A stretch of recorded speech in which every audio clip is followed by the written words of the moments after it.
Let's go.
Paimon coming in! Paimon coming in!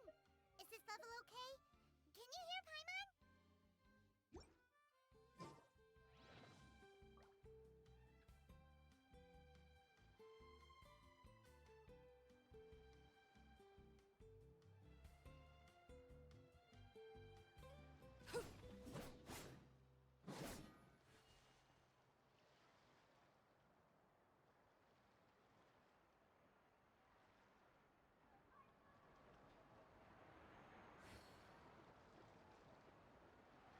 Staring into my eyes is ill-advised.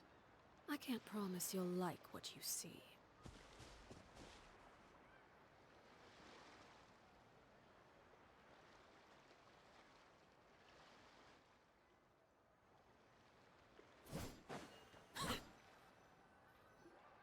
Paimon feels like a whole new Paimon after those 2 days in the hot springs. The Abyss kinda threw a wrench in our relaxation, though.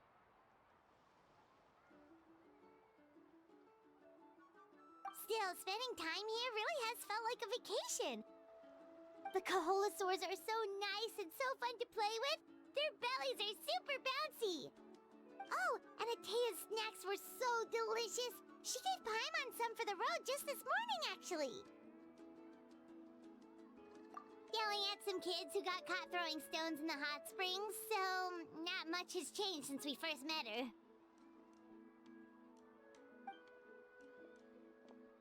Hey, you guys! Sleep well last night? Yep, this area is so nice. Glad you like it. I was thinking of taking you guys out to do some sea fishing. Later tonight, we can eat whatever we catch. Fresh fish is absolutely delicious right off the grill. Hey, Moalani! Yeah? What do you need? The team sent out to fight in the Night Warden Wars has returned. And Kachina? Is she back as well? Kachina fell in battle. But don't worry, the team was victorious, so the Rite of Resurrection will be held in the stadium soon.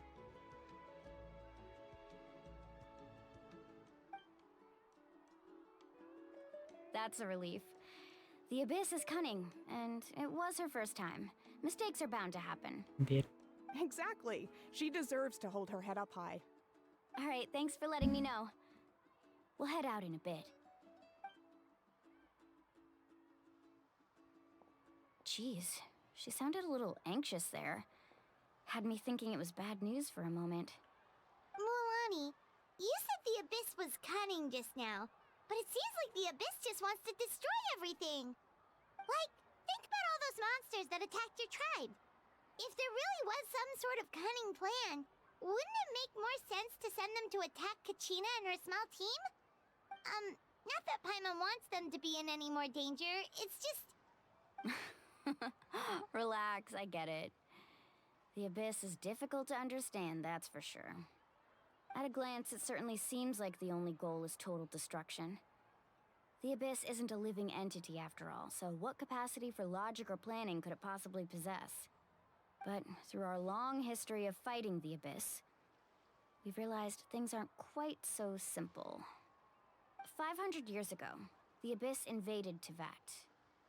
You know about that, right? That's right. Conria suffered greatly during that time. But so did every other nation in Teyvat. And Natlan was the worst affected of all. It took the combined efforts of the then Pyro Archon and heroes from every tribe to finally repel the Abyss. Even so, the effects of the invasion lingered for hundreds of years, only able to be reversed little by little. Our tribe's waters were contaminated. The Children of Echo's territory was overrun by dangerous sludge surging from underground. Unrelenting black winds tore across the lands of the Flower Feather clan. It was like each disaster was designed for a specific tribe.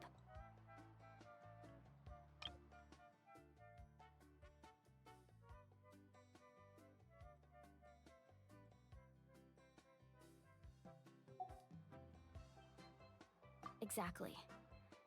We once thought that the Abyss's desire for destruction was a sort of primal instinct, but its methods are, in truth, marked by intelligence.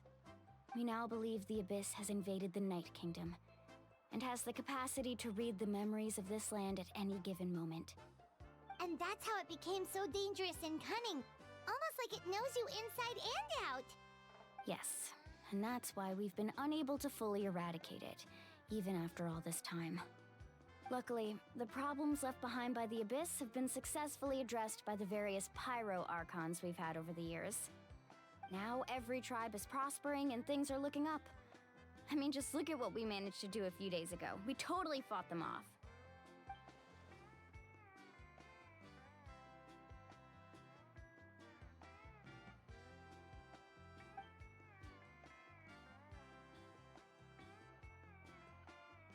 You must have had to sacrifice a lot to get to this point. Every battle, every sacrifice is in pursuit of a future where we get to stop fighting. Responsibility, duty, unavoidable burden. Everyone in Natlan views the war differently. But I believe we will be rid of the Abyss one day. And the efforts of all who fought against them will become a story for the ages. To think that my name could survive in ballads passed down to future generations, it's kind of romantic. Everyone has something that drives them forward, you know?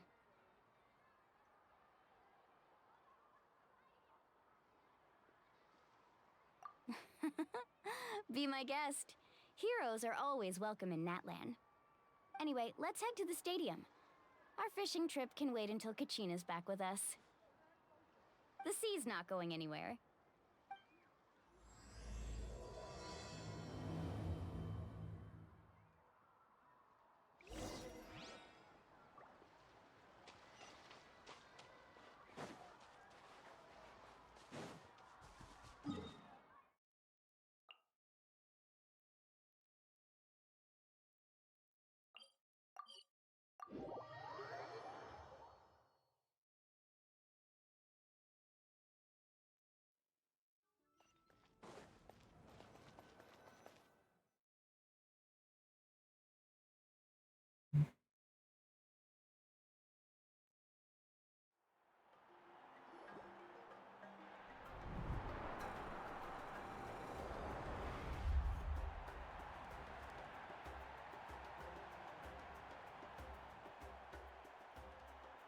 Whoa, this place is packed already! Of course. No one's gonna miss out on the chance to welcome our heroes back from battle. It's their moment of glory. Kachina's gonna be so flustered. She's never had this many eyes on her before.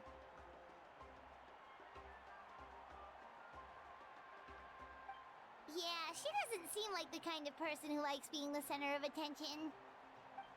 Looks like I'm just in time. Kanich, you're here! Yeah, a commission ran longer than expected, but I made it.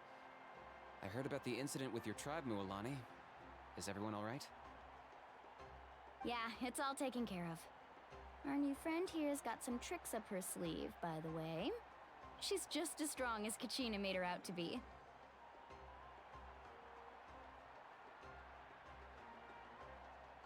Hey, look! Is it about to start? That's right.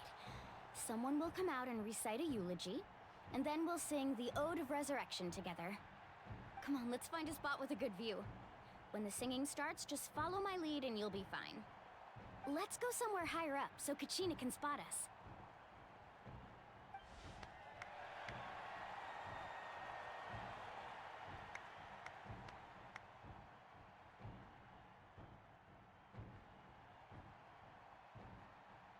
Warriors of Natlan, heed the call of life. We are the inheritors of memory and legend. Those who grew alongside sun and wind. Those who forged our own destiny and future. That is Natlan's fire, the lifeblood of our nation.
I could not find Kachina within the Night Kingdom, or locate her ancient name. What? What does that even mean? Usually once the ode is complete, the Pyro Archon and resurrected person will emerge from the flames. But something went wrong. What's going on? This has never happened before. Well, I think it's pretty obvious. Clearly, the team sent to fight the Abyss didn't win after all. Think about it. The Ode rekindles all victors. We witnessed it countless times. Since the Archon couldn't find Kachina in the Night Kingdom, that must mean there's more to this victory than meets the eye. Hey! You just haven't gotten over the fact that Kachina beat you in the pilgrimage! Pathetic. The both of you. Your wild guesses are misplaced. We completed our mission. Maybe you did, but who's to say whether that little girl even contributed at all? Maybe she got scared and ran off. Why would the YUB recognize someone like her, even if she was on the winning team? How dare you insult a hero of Natlan like that? Kachina sacrificed herself to repel the Abyss. She doesn't deserve to be subjected to your vile rumors when she's not even here to defend herself. Calm down, Mualani. There's no point arguing with the likes of them. I can't just sit here and let them slander her like that. To insult a hero of Natlan, the person actually has to be a hero. You... Think about it, everyone. Who do you think is really at fault here? A girl who never should have even gone to war? Or the great Pyro Archon? Why would the rules of our nation suddenly stop working? That's true. If she wasn't revived, it must mean she failed to achieve victory. Maybe the Wyab interpret victory in different ways? I mean, that girl didn't look all that strong to me. ถามจริง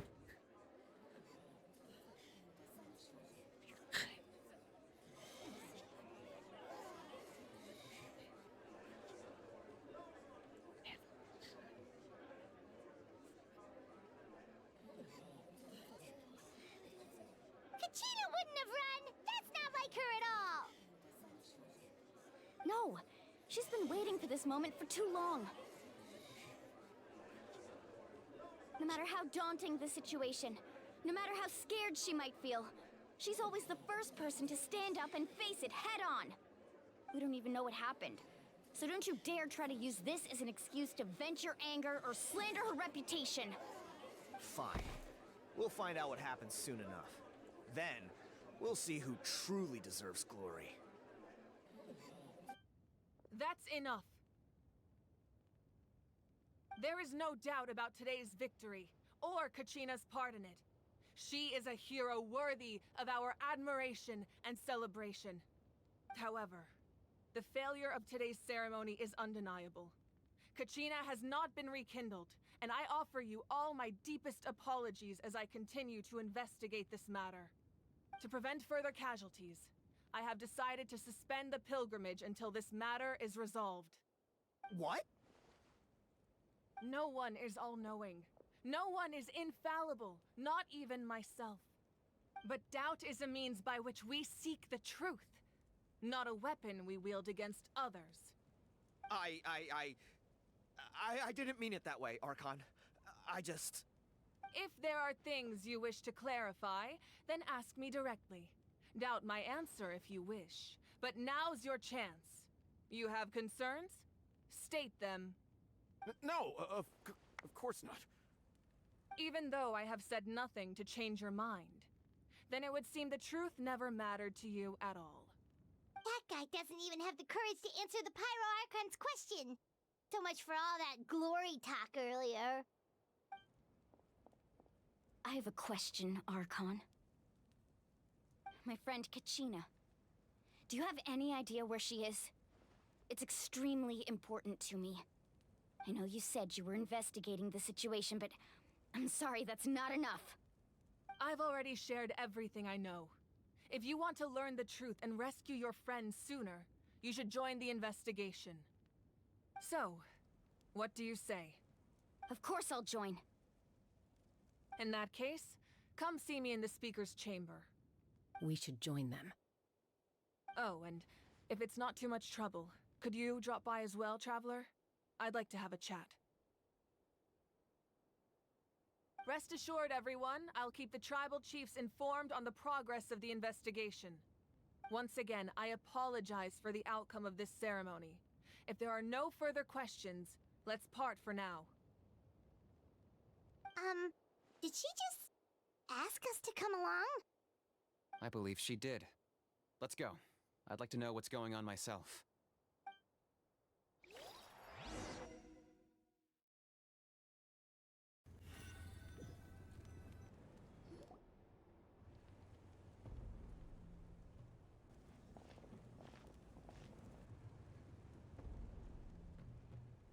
The situation is urgent, so I'll get straight to the point. Kachina is undoubtedly a hero of Natlan, and I'm deeply sorry this happened to her. There's been unrest in the Night Kingdom, but I don't know what's causing it. As a result, I've been unable to track down her location. Until we find and address the cause of the unrest, the Ode of Resurrection will continue to be ineffective. And that means Kachina won't be able to come back? That's correct. Not until the problem with the Night Kingdom is resolved. How long will that take? It's hard to say. Kachina always dreamed of fighting the Abyss, of doing her part to defend Natlan.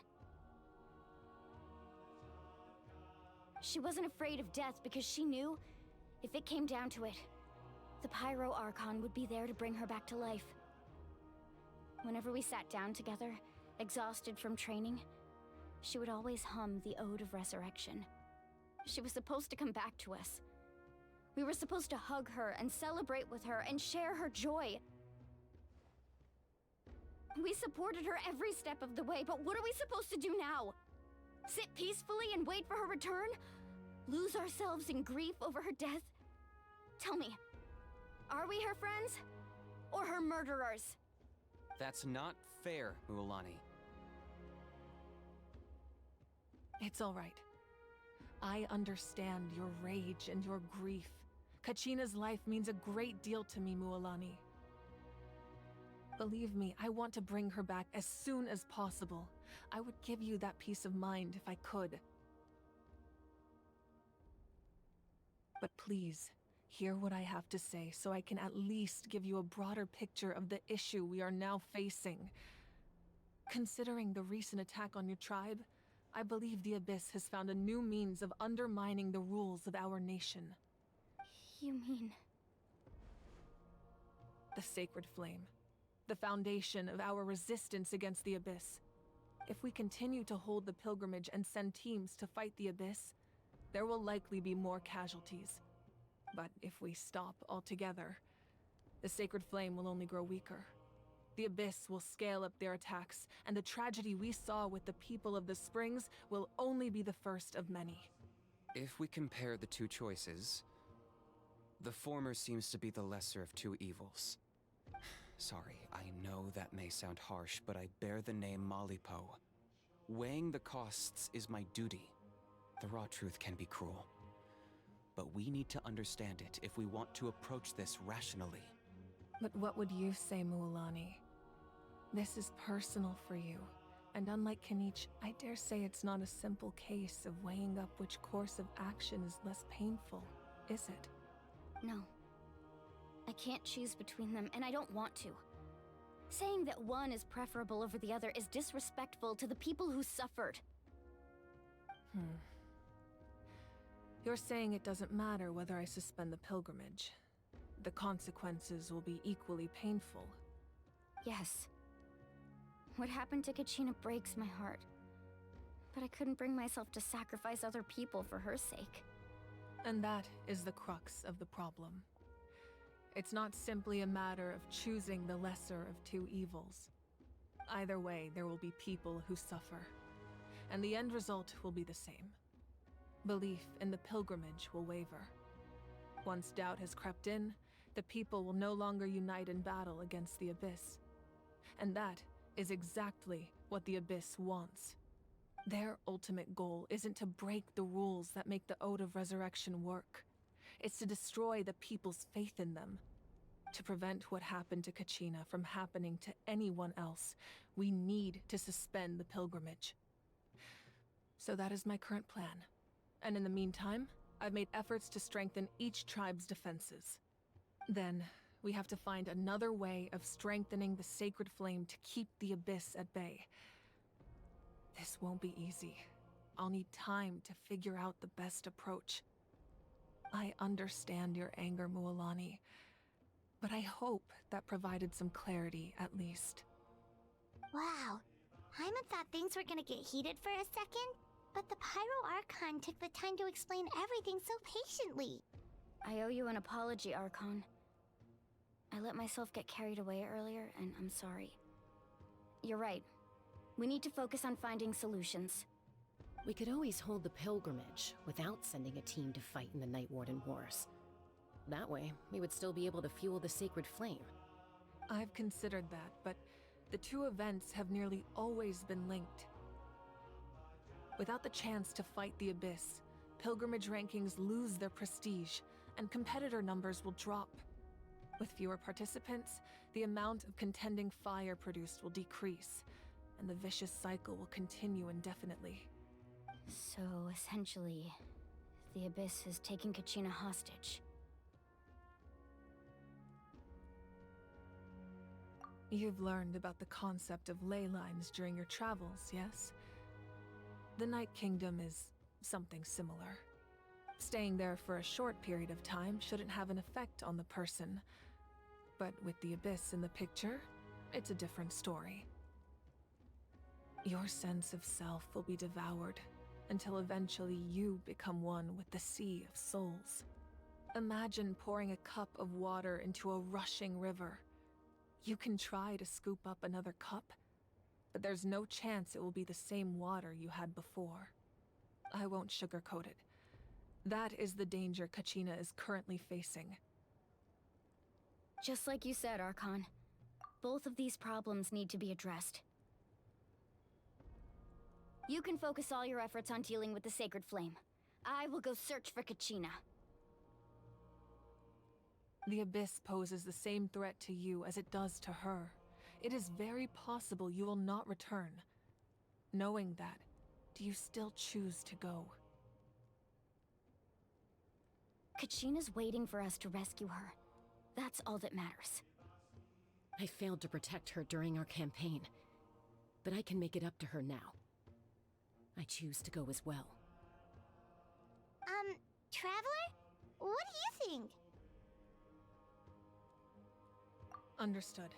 Then I'll support you in any way I can. The Masters of the Nightwind have a technique that can extract an ancient name from the ley lines.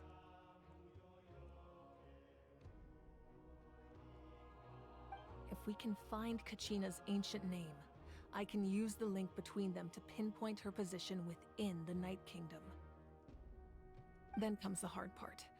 You need to visit the Night Kingdom in person and rescue her. But isn't the Night Kingdom a land of souls? Can we even go there? Under normal circumstances, only the consciousness can enter. But there is a way to go there in person. However, know that the Night Kingdom will attempt to repel you, and the Abyss certainly won't leave you be.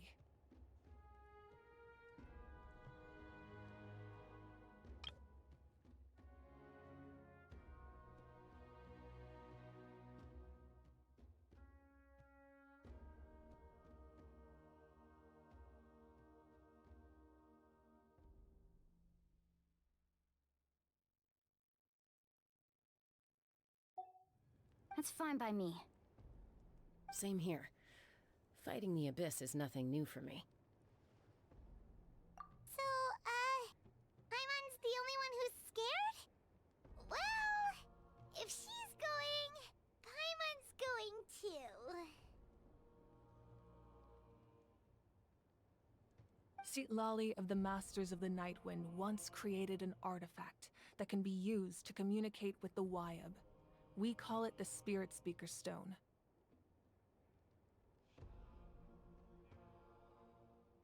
It was originally used as a ceremonial artifact wielded by the tribal chiefs, but that spiritual quality also means it can be used to search for an ancient name. That was the artifact I delivered to the Scions of the Canopy a few days ago. Didn't think I'd be hearing about it again so soon. Thank you so much for your help, everyone. Your thanks are unnecessary. I will offer you whatever aid I can, but your fellowship and courage are what will truly decide the success of this operation. Besides, you're the ones helping me. I can only focus on one thing at a time, after all.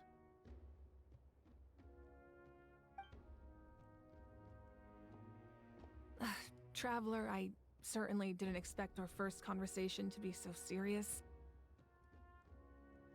I've heard all about your accomplishments. Ever since you arrived, I've been hoping to meet you and offer you Natlan's highest level of hospitality. Why? Why? Is that not what happened in the other nations you visited?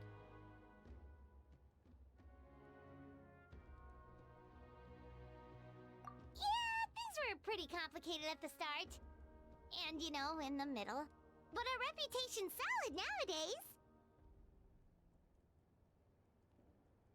nowadays. That's more like it. After all, I've heard you're someone who transcends fate. Perhaps even more than you can imagine. But we can talk about that some other time. Ideally, this would be the perfect night for a drink and some musical ambiance. But there are important things to be done.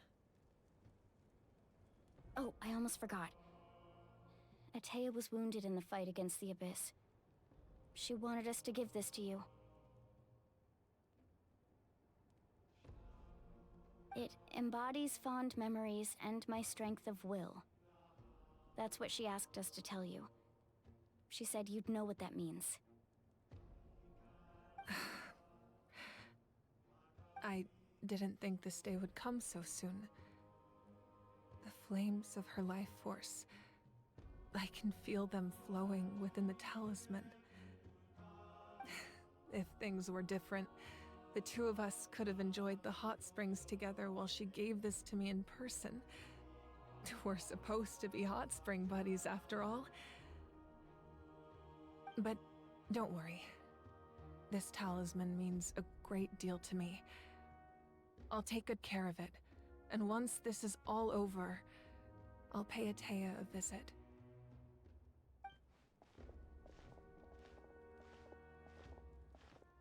You said you didn't want to jeopardize the production of Contending Fire. But that's not at all why you decided to suspend the pilgrimage, is it?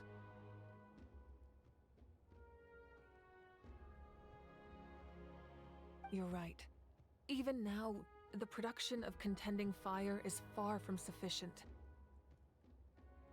The gradual corrosion caused by the Abyss has resulted in a massive shortage of pyro energy, and we're currently at the breaking point. As things stand, the pilgrimage is a lost cause. Suspending it allows us to save our strength to defend the tribes.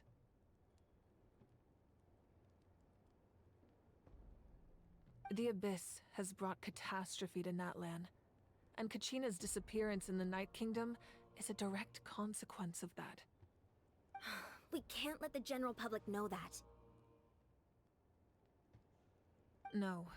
If the public learned that Natlan's destruction was close at hand, there would be immense panic. But if I said nothing at all, they would have continued to question the integrity of Natlan's heroes. Another simple choice. The latter was clearly the better solution. But you chose otherwise. I have never subscribed to the belief that the right choice is the one with the fewest sacrifices. Let's go. There's still a way for the sacred flame to last a little longer. You mean? Yes. Come with me.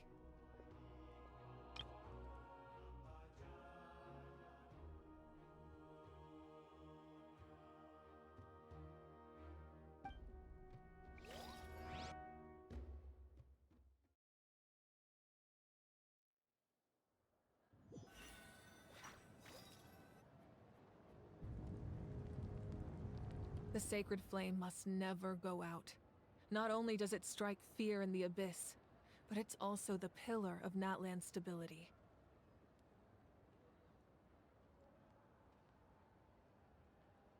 So until our heroes are ready, I will sacrifice my power to keep it burning. But that can only last so long. I think we should focus on the remaining ancient name-bearers.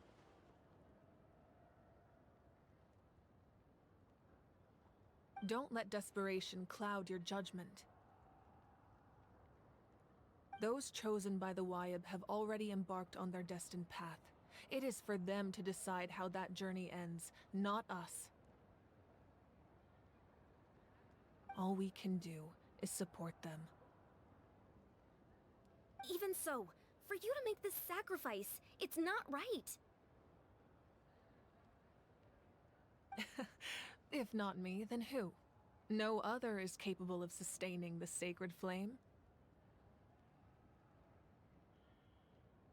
I possess great strength, but I'm not above my people. This is part of my duty.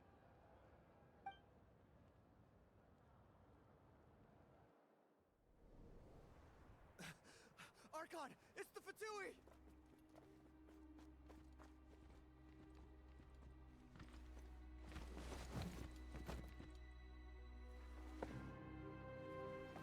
Archon of Natlan. A force to be reckoned with.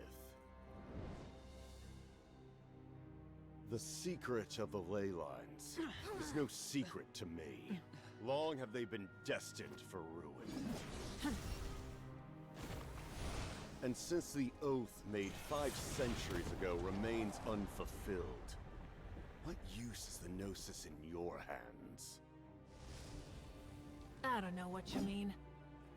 But it sounds like this is about more than the Tsaritsa. In times of crisis, someone must pick up the mantle of salvation. Your plan has reached an impasse, and now it falls to me to create new rules for Natlan. But before the dawn of a new age, the old must be destroyed.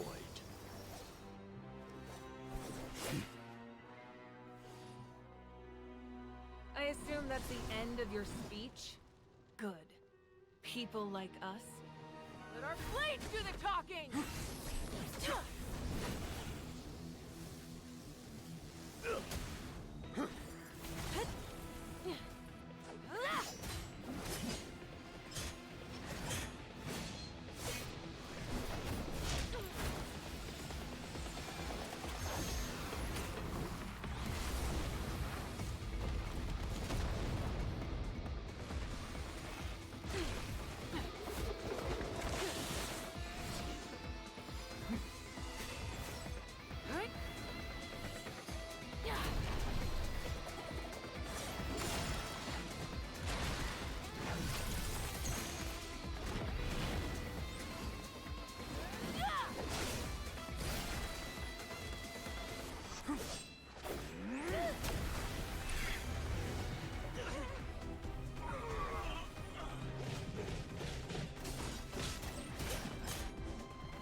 Masters of the Night Wind.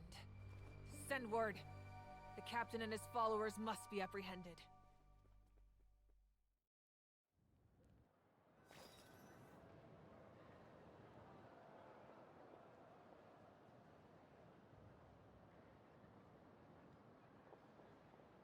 Are you all right, Archon?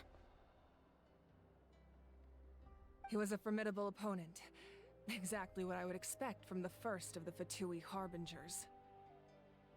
I never imagined someone could match you in combat.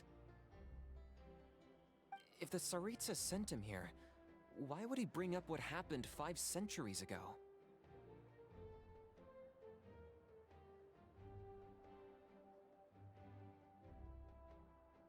Yeah. And how much does he know about Natlan? The Harbingers are all driven by their own personal goals. The only purpose that unites them is collecting the Gnosis. But I'm sure the captain has his own reasons for being here as well. Whatever his motive, we should shift our focus to the Fatui. If they attack again, and we're not prepared, we're done for. No, we're running out of time. The wound I inflicted should hold him back and weaken him for the time being.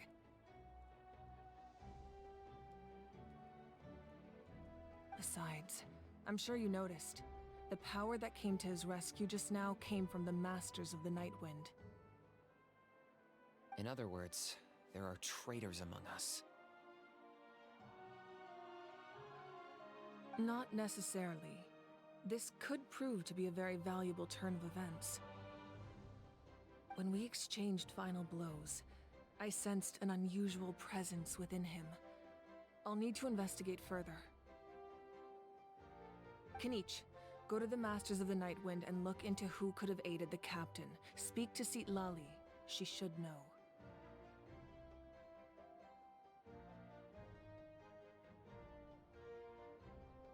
Of course, I'll head out right now. Do you still intend to... Yes, but fear not.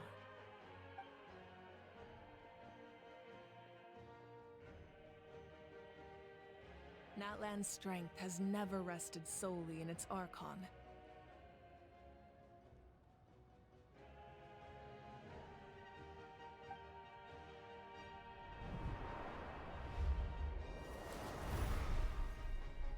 Together we foresaw the only path that leads to our nation's future. We must trust in that vision now.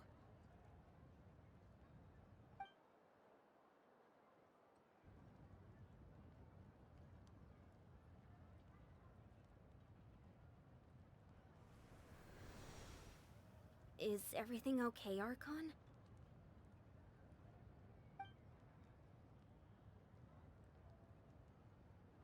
Completely fine. Just lamenting the fact that I never got a picture when I could still turn my hair into flames. Too late now. I just hope the others have a safe journey.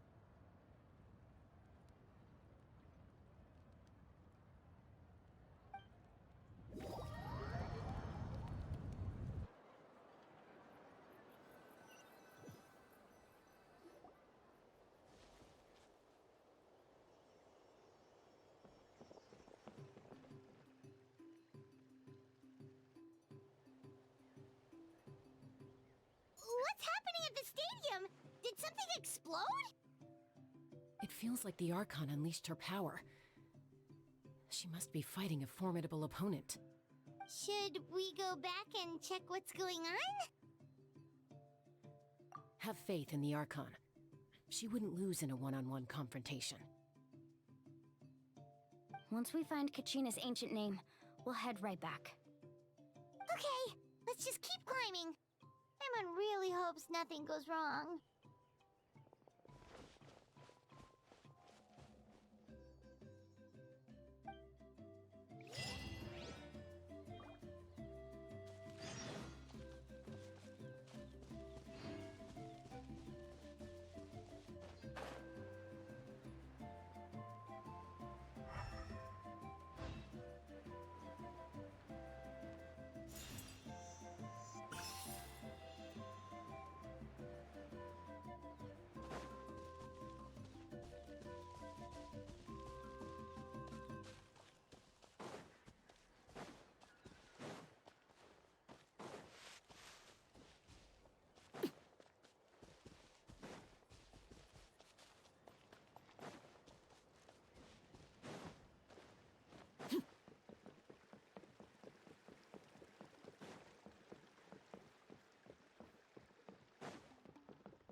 What can you tell us about the Scions of the Canopy?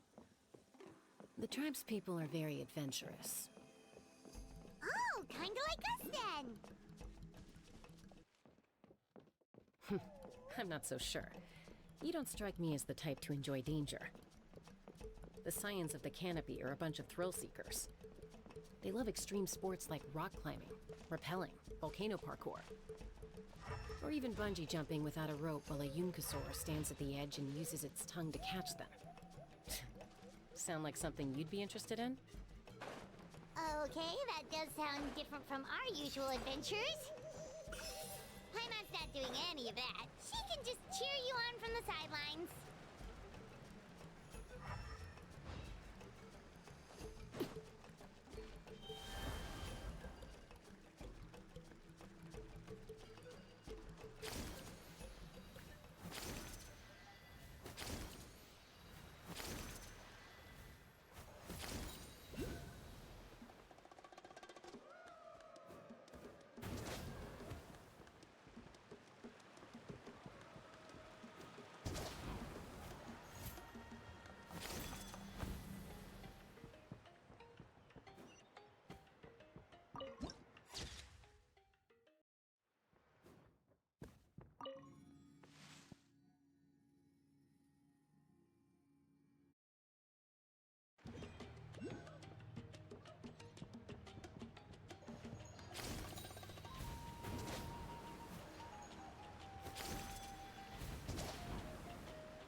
Wyna, the tribal chief.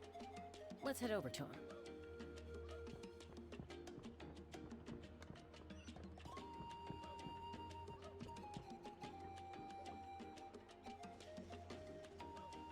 Chaska. Nice to see you again, Wyna. I'm afraid we don't have time for pleasantries, so I'll get right to it.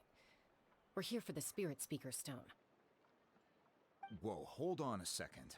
At least tell me why you need it first.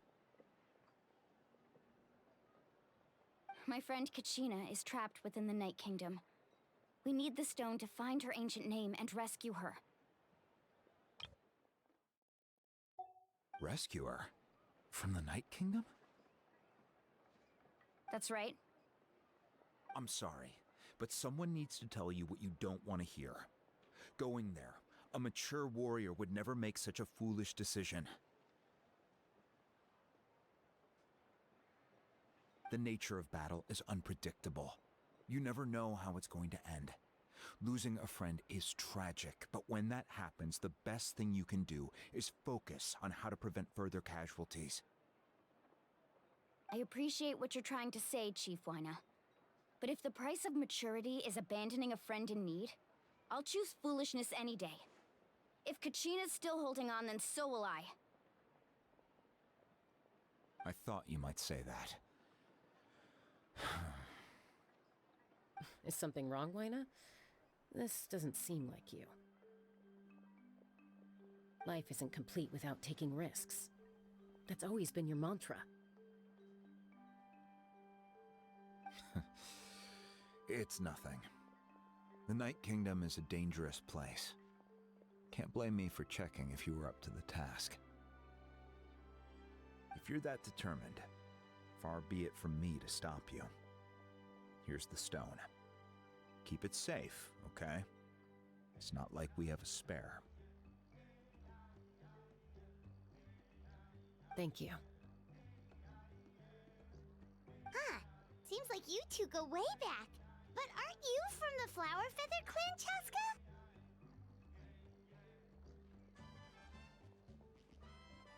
Oh, Chaska's a peacemaker, so she's famous throughout the tribes.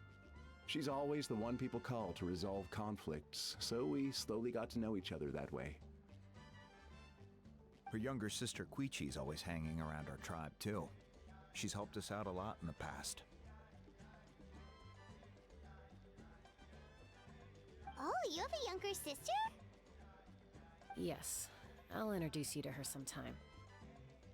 But let's get back to business. Wyna, how do we use the stone? As you probably know, your intended destination is completely different from the real world. The Night Kingdom is like a river flowing with concepts, and the ancient name you seek is like a tiny fish swimming downstream. In that sense, the stone is like a fishing boat drifting down the river, but the boat alone isn't enough. You need a fisherman experienced enough to steer it in the right direction. We couldn't do that ourselves? With a little practice, I'm sure you could. You have the strength and the talent. If you want to make sure this works, though, I could recommend someone to you. Who? Vichama, a legendary warrior and scout from our tribe. He's got a keen eye and a well-honed intuition. Even his ancient name means to seek. If you're fishing for a name, you're gonna want him on the boat. Vichama? Why does that name sound familiar? He's one of Auntie Atea's hot spring buddies. I've heard stories about him. Where can we find him? Ever since Malco passed, he spends most of his time gazing out at the scenery from the cliff tops. Follow the path that way, and I'm sure you'll find him. Thank you. We'll go look for him there. Good luck. I hope everything goes well.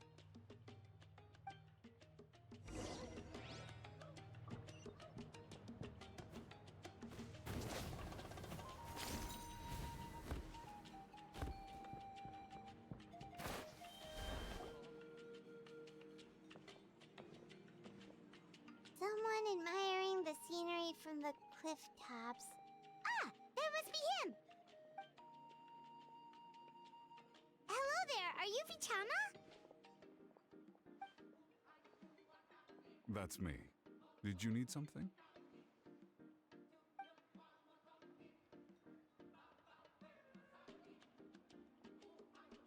What? You're saying you can bring someone back from the Night Kingdom? How is that even possible? No, if you really think about it, anything's possible in that kind of place. But that would mean... Are you okay? You don't look so good. Everything's fine. I'll help you, but I do have a small request.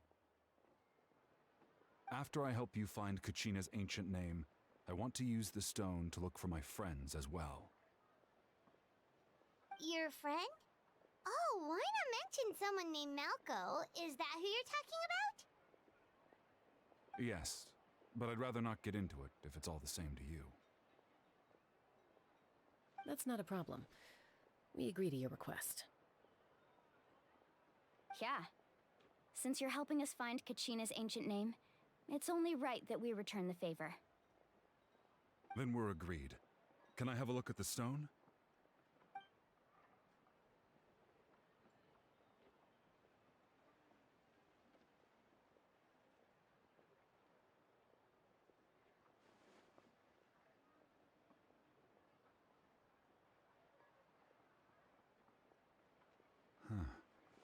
I see. From what I can tell, it functions almost like an abyssal pylon. Both connect the Night Kingdom to the living world. Once the connection is established, the abyss will come surging through the opening like a predator honing in on the scent of blood. So we have to be sure not to use it in a tribal settlement. Wow, you got all that just from looking at it? I just picked up on the basics, really. I still have no idea why it works. You said someone named Lali invented this. They must be a genius. I'll go find an open area and start setting things up. In the meantime, I need you to get 2 things for me. We'll go right away. What do you need? First, I'll need some hook ropes. Pretty much every store around here carries them, so no need to go anywhere special. Oh, and I need to build a net out of them, so make sure you get a good amount. Wait, are you saying you're going to use a real net to catch Kachina's ancient name?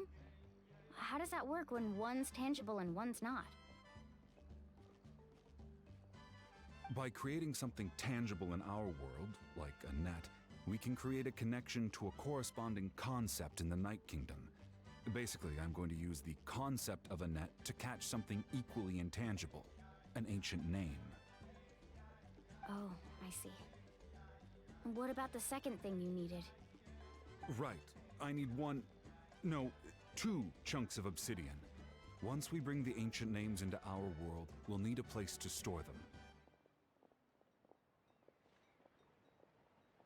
Normally, you can only get obsidian from the Children of Echoes, but I heard there's a traveling merchant from that tribe around here somewhere, so maybe you can try your luck there.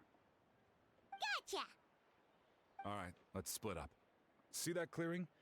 Let's meet over there when you're done. Oh, and you can send someone with me if you want. In case you're worried I might take the stone for myself. What do you think, Chaska? There's no need. Lena spoke highly of you. That means you're trustworthy. I appreciate it, even though that doesn't mean much to me anymore. Anyway, it'll take some time to set everything up, so no need to rush. I'll see you in a bit.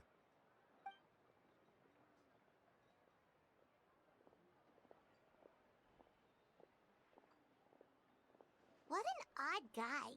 He seems so defeated, but also really invested in the stone at the same time. I don't have any more insight than you, Paimon. Let's just focus on the preparations for now. Hang on, Kachina. We're coming for you.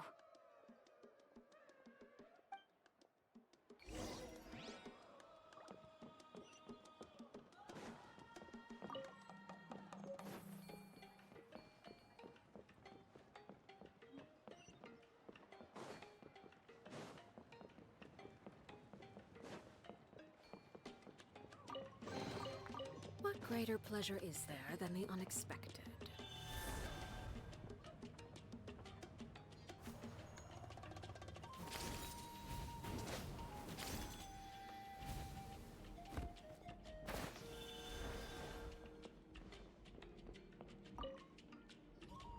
Hello.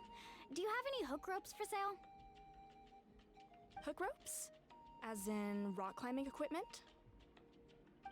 Yes. How much for your whole stock? Oh, the whole thing? Let me see. That would be 30,000 mora in total. Deal? Deal. Wait, really? What, you want me to drive down the price? We just need these as fast as possible. Thanks. Oh, no problem at all. I'll even pass along some information on the house. These ropes are usually used by rock climbing enthusiasts. If you want to learn, Roka's the person you want to ask. All right, that's everything. Here you go. Now we need the obsidian. Let's go talk to the traveling merchant Bichama mentioned.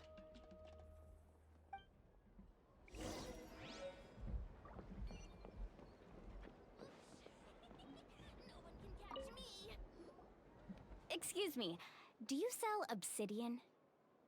Why, yes. I've got a chunk for sale right over there. Perfect. Is that the only one, though? We actually need two. That might be tough. Tell you what, I'll take a look through these boxes over here and we'll see what we can find. Thank you so much. We'll wait here.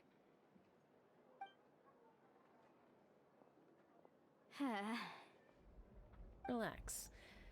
Everything's going according to plan. I know, it's just... I could tell Vichama feels the same way about his friend that I do about Kachina. I hope this chunk of obsidian isn't the only one. Kachina always carries all sorts of shiny stones with her. If I was the one trapped in the Night Kingdom, she'd have a whole pile of obsidian ready in a heartbeat. Well, would you look at that? I did bring an extra. Here you go, young lady. How does it look? Perfect! Thank you. How much do I owe you? If you hadn't shown up, these stones would have just sat here collecting dust. I'll take 3,000 mora for both. Here you go. By the way, I heard you mention Vichama just now. You running an errand for him, then? How's he doing? Malco's been gone for 5 years now. It's about time he started to move forward. Do you know what happened between them? I heard about it in passing while I was out drinking one night, but I don't know all the details. Bichama and Malco grew up together, and even made a name for themselves together. Malco was an amazing fighter, capable of knocking out multiple opponents in a single hit, while Vichama excelled at scouting and analyzing the battlefield. The two made an excellent team, and managed to beat back the Abyss several times.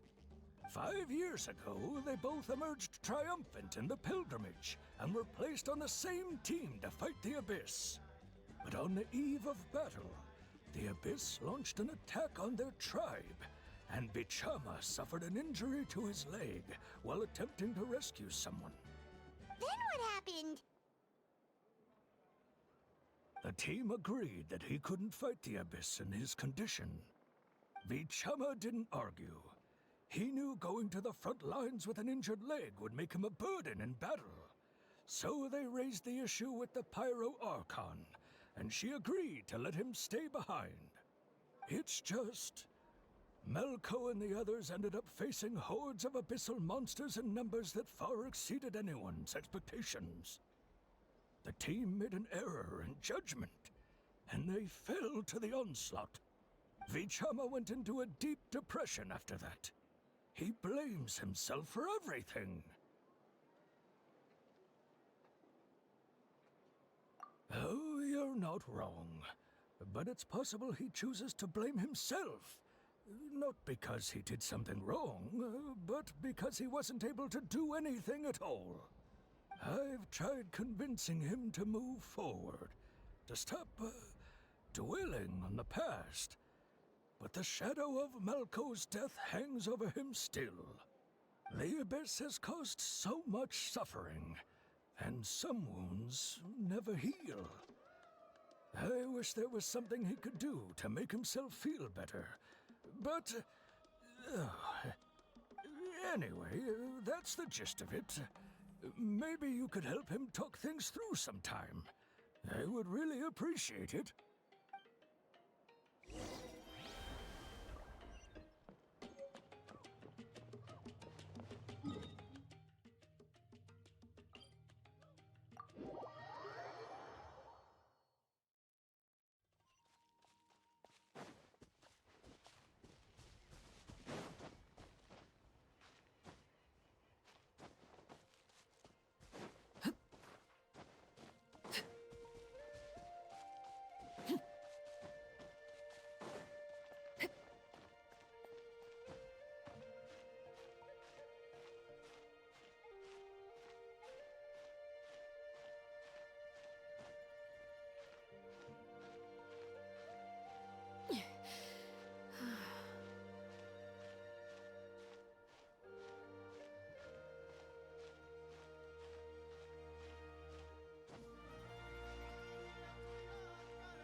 Did you get everything?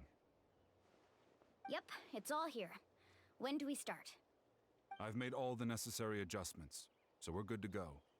As agreed, I'll help you find Kachina's ancient name, and then you return the favor. Go ahead.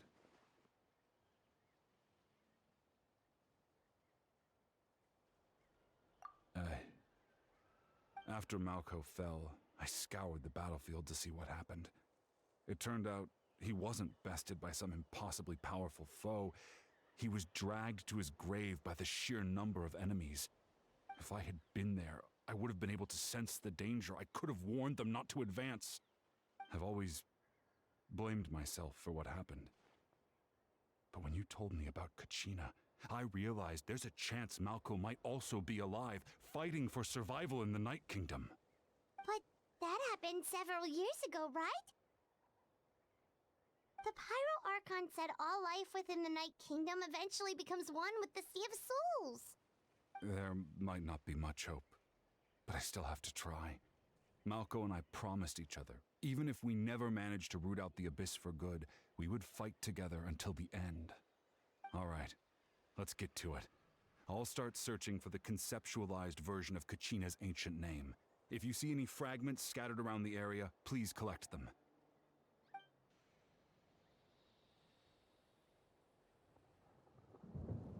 Make sure you prepare yourselves for battle.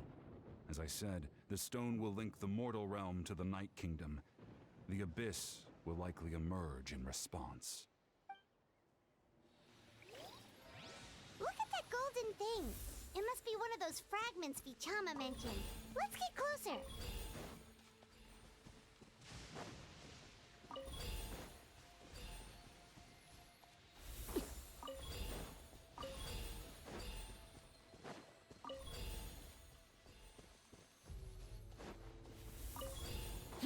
Whoa, monsters incoming! Watch out, everyone!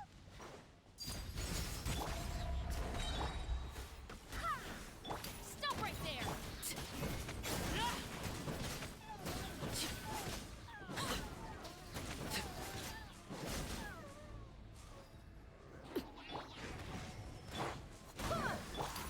Justice will prevail!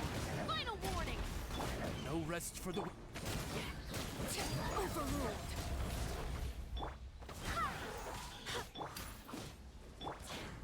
By royal decree. Go as planned.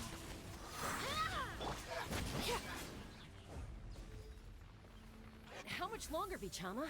Not long! We're getting close!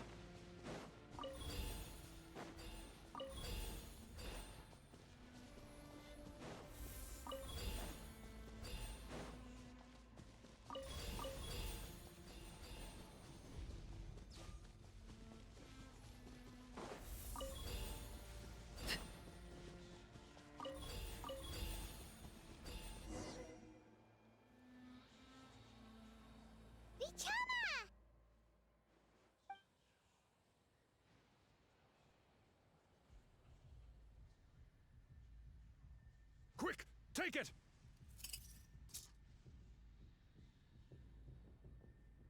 I found Kachina's ancient name. Hang in there, Malko. Just a little longer. Something's not right. The power of the Abyss is getting stronger. The Abyss is corroding his body. Vichama, you can't keep going. You'll die. I should have died 5 years ago.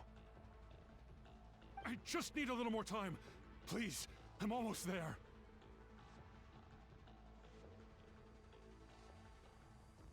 Thank you.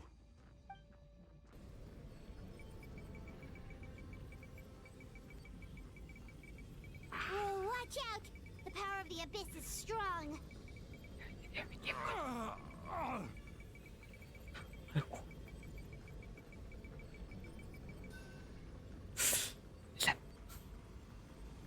This power. Hanging in there? Malko. No! Why can't I find him? Why? We can't wait any longer. Pull him away from the stone, Mualani. I already tried, but the power of the Abyss has him in a chokehold. It's like he's tied to the stone with an invisible rope. In that case, we have no choice. I'm sorry, Seat Lolly. Get back!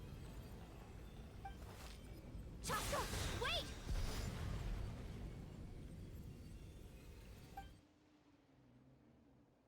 Ouch! What happened just now? It looked like the Spirit Speaker Stone was... The stone's power was spiraling out of control. The only way to stop it was to destroy it. You were all caught in the shockwave of the explosion. You might feel dizzy for a while, but that's normal. Give us a heads up next time, will you? You're lucky we managed to dodge it in time. I thought I said to get back. Yeah, barely a second before you made it go poof. Not everyone has your reflexes, Chaska. We were this close to getting dragged into the explosion. Okay, I'll be more careful next time. At least Kachina's ancient name is still in one piece. Wait, where's Vichama? Vichama! Vichama! I couldn't find Malko's ancient name. It must be completely gone by now. Once your ancient name disappears, there's no coming back. From the very beginning, I knew there was a slim chance, but still. And now... it's too late to save him. From the minute he left that day, it was already... Vichama. I'm sure he's heard enough condolences over the years. Let's just give him some space. Huh? What's that in your hands, Vichama? It looks like something's glowing!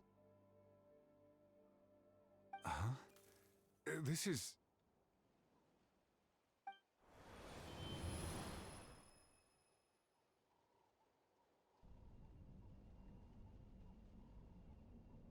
Hey, Malko. Got any strength left? Not enough to swing a sword, but to say a few last words? Sure. Too bad. No one will get to hear them. I never thought I'd actually die on this mission. Not that I'm afraid to die. It's just... hard. Thinking about my mom's face when she hears the news. Guess I have something to be thankful for then. My parents died a long time ago. They won't have to mourn me.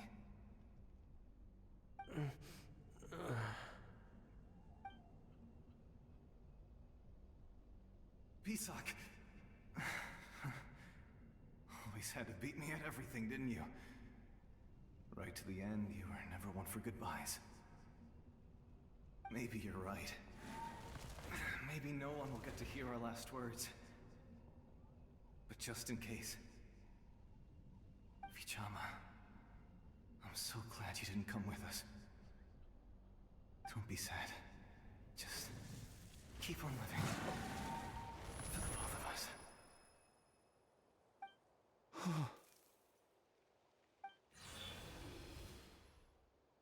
Was that? A memory? Seems like we were able to salvage something after all.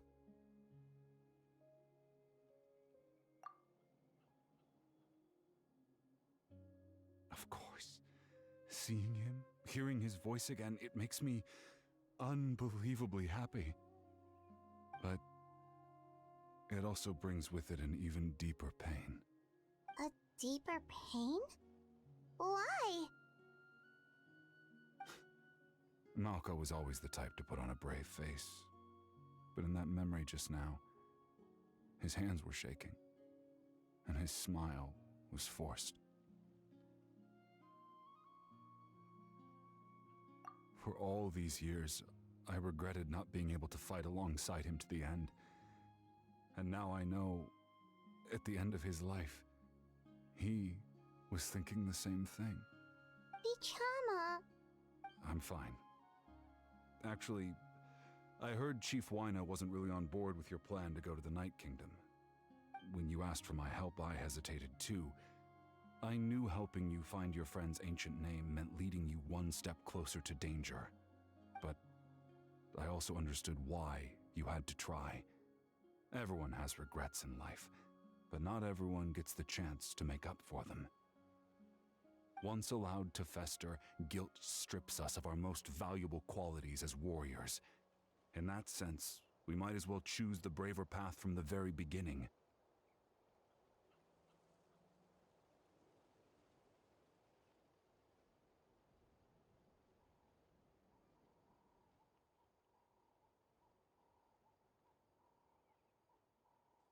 If I could do it all over again, I would have followed Malko to the front lines no matter what.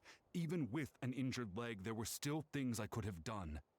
That way, even if the outcome stayed the same, I still would have fought alongside him to the end. There are critical junctures in life, and if you don't seize the chance to act, there's no going back. That's something I had to learn in hindsight. But you're still at the crossroads of your journey, so I hope you can walk away without regrets. Thank you, Vichama. I feel even more determined now. Kachina will come back to us. I'll make sure of it. I promised I would find her, and I intend to keep that promise. That's good to hear. Strange. My body, it's... Once abyssal corrosion enters the body, a portion will fuse itself to your internal organs. Even though the Traveler possesses powers of purification, the corrosion can never be fully eradicated. Thanks to her, though, you were only briefly exposed. Slowing your breathing and controlling your emotions should help you keep the symptoms in check.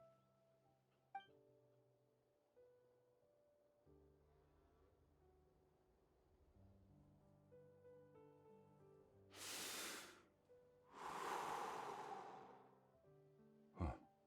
That does make me feel better. You seem very knowledgeable about all this. Just speaking from experience, that's all. Anyway, we've recovered Kachina's ancient name, so we're off to a great start. Let's get Vichama back to his tribe and tell Wyna the good news. Oh, and apologize for destroying the Spirit Speaker Stone. We had no choice, though, so he'll probably understand.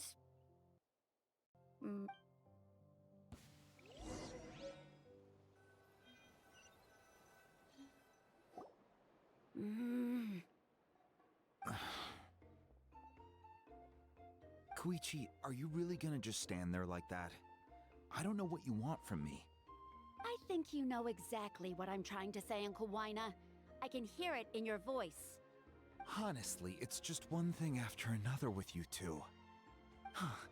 They're back. Koichi? What are you doing here? Don't play dumb with your own sister. You know exactly why I'm here.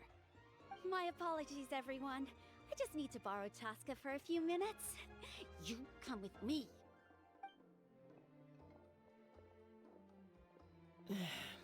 I'll be just a moment. Who is that? Koichi, Chaska's younger sister. Although the two aren't actually related by blood, it's kind of a long story.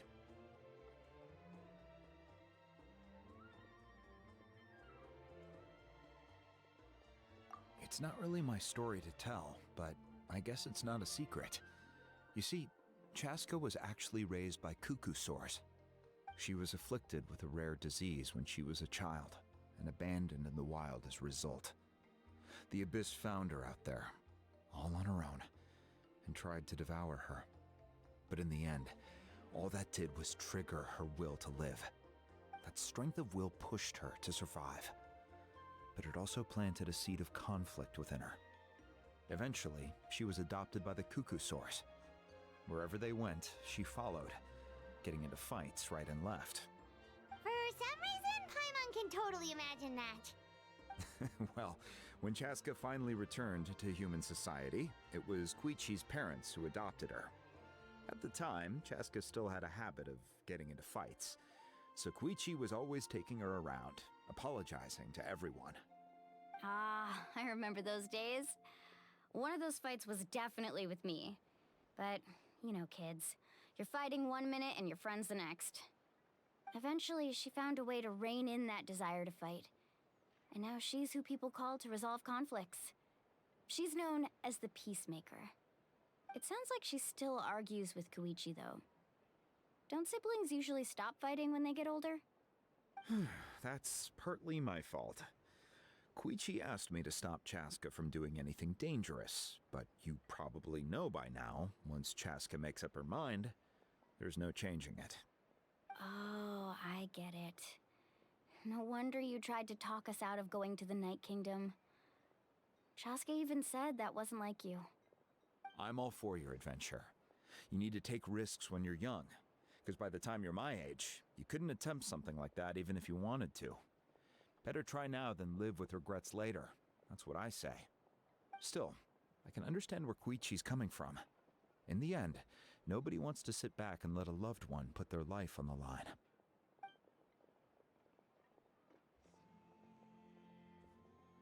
All right, it's just the two of us now. You have 1 minute to explain yourself. I don't have anything to say. You don't have to approve, but you should know I only do what's necessary. That attitude is exactly the problem. It's like you don't care. You try to sneak off to the Night Kingdom behind my back and then play it down as if it's just a trip abroad. Well, technically I am going abroad, right? Again with the excuses! We agreed, didn't we? There are 4 levels of danger. If it's not something urgent, you can only engage in level 2 danger and below. You can only go up to level 3 if a situation is so dire there's absolutely no alternative. But a trip to the Night Kingdom? If that's not a level 4, I don't know what is. And you were just going to sneak into the place without saying anything. What do you mean, sneak into the place? I always planned on walking in there with my head held high. You bought off Uncle Wina, didn't you? He promised me he'd stop you from doing anything dangerous. Oh, it's like he didn't even try. You feel like he went back on his word. What if I told you my mind was made up, and there was nothing he could have done? Not even by force. Oh, I knew it! So he did try to say something, but you didn't listen. This is important. If you were in my shoes, you'd make the same decision. You don't know that? I'm a doctor, and I handle logistics. If you're going to waltz into a dangerous situation where you could lose control at any moment, it's my duty to say something. All right, whatever. Anything else? You... What do you mean, anything else? Why don't you reflect on what you've done and promise me you'll stay put? Time out. Is this one of our normal arguments or a serious one? Chaska, does it sound like I'm joking? Then... you need to know something. What happened to Kachina was partially my fault. I can't leave her there to die. That's not who I am. But the person you become when you lose control, that's also not who you are. That's a different issue. You said it yourself. A person is only as good as their morals. If I want to live in Natlan, I need to display qualities that make me worthy of this nation. I've also told you that managing your condition is equally important. Sometimes you have to make sacrifices. All right, let's stop this here. If we keep going, I might actually have to get serious. And I think Wyna prefers his roof attached to his house. Is that a threat? That sounds like a threat to me. Koichi! Younger sisters are supposed to listen to their elders. So, you're really going to go, no matter what I say? I'm supposed to be your sister. Then support me. I'll be back. All you have to do is wait. Chaska. So, that's it. Why'd you have to turn out to be so darn annoying?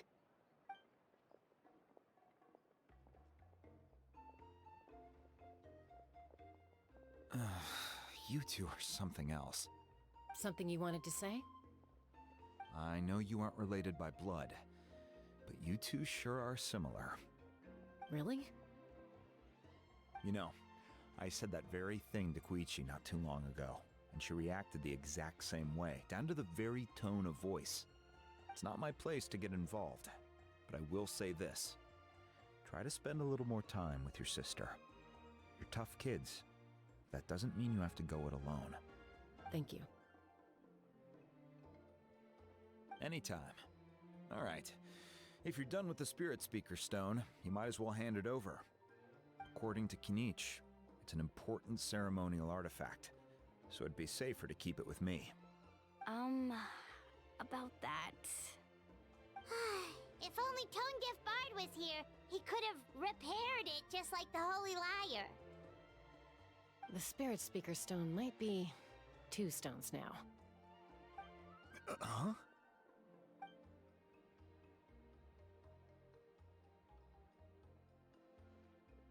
I see. Sounds like it was an urgent situation. If someone's life was on the line, then you had no choice. Still, Citlali's going to be a nightmare to deal with now that you've broken her stuff. I'll explain everything to her later. Stay safe out there in the Night Kingdom, okay? I'll wait here for your safe return.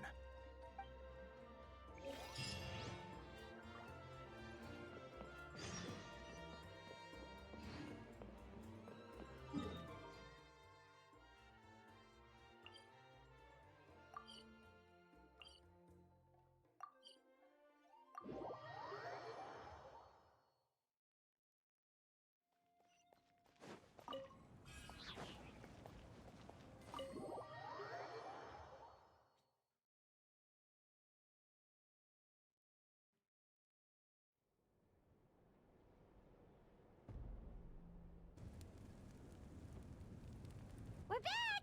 We found Kachina's ancient name, too! Well, it's fairly complicated. Let me give you the condensed version. The Fatui again? We can't go anywhere without them causing trouble. But what if the Fatui finds out you've lost your power? Won't they try to take advantage of the situation? That's why it has to be our little secret. No one else can know, or we're asking for trouble. Look, I wish I could offer you some sort of consolation, but I won't lie to you. With multiple factions closing in, there's nothing comforting about the situation we're facing. Still, all you need to do is focus on your goal. You can leave the complicated matters to me. I can also step in on the Pyro Archon's behalf. There's a limit to what I can accomplish, but I'll help you however I can. There's no need to be so modest, Yan-san. Your incredible strength has long been a well-known fact. You're the pride of your tribe. Archon, I'm sorry about before. You have so much on your plate, so much that you have to worry about. But all I could do was focus on my own feelings. You have nothing to be sorry about. We all get overwhelmed by our emotions, myself included. Your reaction to Kachina's disappearance, I understand that feeling very well. Well, now that we have Kachina's ancient name, let's go track her down. Follow me.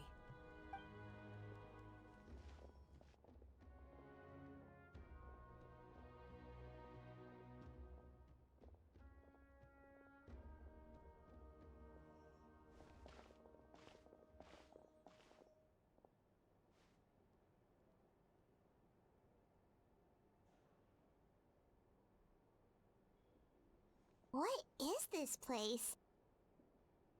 Hey, isn't that Atea's talisman? Good eye. This is where I store all the various mementos I've collected. Whoa. I've never seen this place before. There's so many things in here. It looks like there are items from every tribe. Collecting them must have taken a lot of effort. I suppose you could think of it as a hobby of sorts. In Natlan, everyone grows up listening to the stories of heroes, and physical items do a far better job of preserving those stories than our own memory. Now, I still have some preparations to make for the ceremony, so feel free to take a look around in the meantime. If you're curious about an item, I'm more than willing to tell you about its origins. All right, we'll have a look.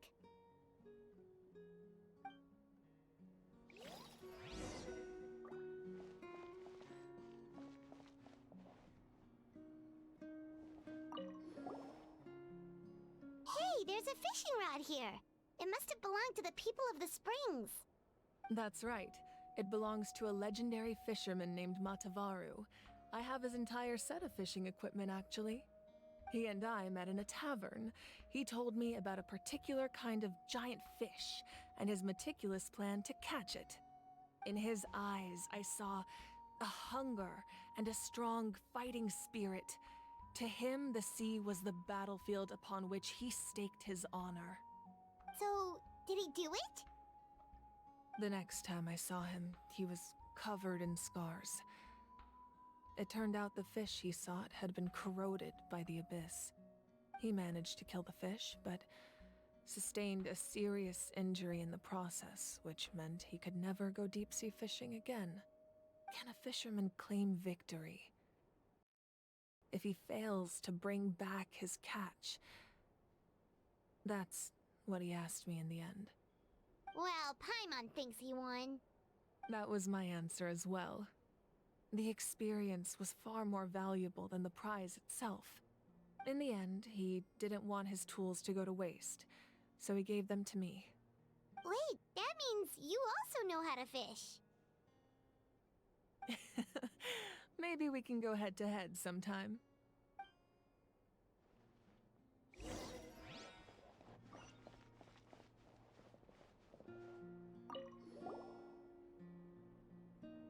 There are so many jars and potions around here. Do they have anything to do with alchemy? No, those belong to the Masters of the Nightwind. They're ceremonial tools used to amplify the ability to communicate with the Night Kingdom and the Wyab. Yamaya is an expert in this field, and she taught me a lot.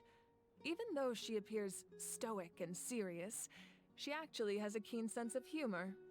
The tools you see here are quite traditional. Her students found them outdated, so she passed them on to me.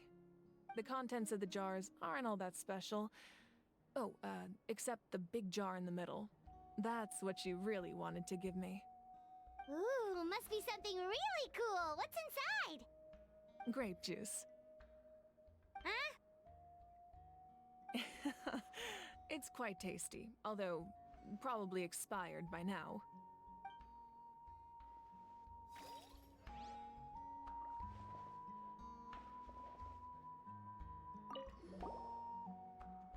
Whoa, that belt is bigger than Paimon's head!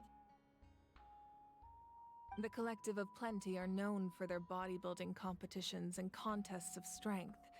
This belt is a symbol of great honor within the tribe. The association with strength might also have been the reason the original belt was extremely heavy. It was difficult for even two people to lift. And even if a warrior had the strength to put it on, wearing it for any length of time would still leave them gasping for breath. Sounds like it. So the owner of the original belt, Kitera, commissioned a craftsman to make a copy identical in appearance but far lighter in weight. That is the belt you see before you. He would often wear this version when training in order to protect his waist. Or he made a lighter version so he could wear it all the time and show it off.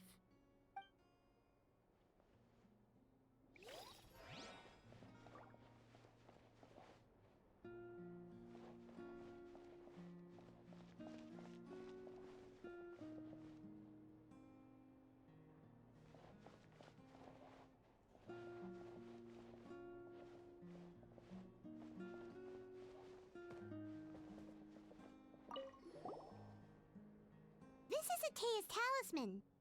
I'm sure you're familiar with this one already. Atea was rarely ever without it. The talisman brought her a lot of luck in battle.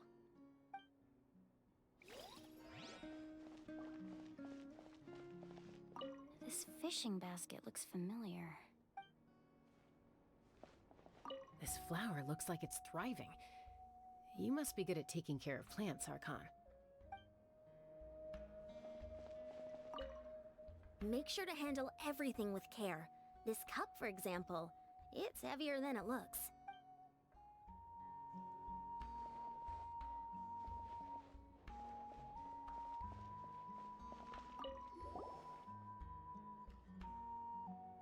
The powder still needs some time to settle, so let's wait a little longer.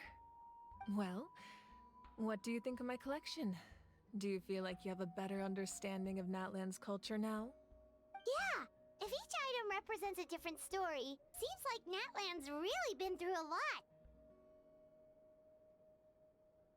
Does every item hold a special memory, just like Atea's talisman? That's right. The items in my collection actually serve a similar purpose to the ancient names passed down among the tribes. They demonstrate the true shape of time. The shape of time? Most people perceive time as a linear concept, almost like a straight line that can only move forward. We cannot change the past or predict the future. But there's also a different theory, one that I believe to be closer to the truth. Namely, that the past, present, and future all exist at once. At once? Paimon's not sure she understands. Let's say your journey ended right now. Thinking back on your experience in each nation, which one would you say was the most important?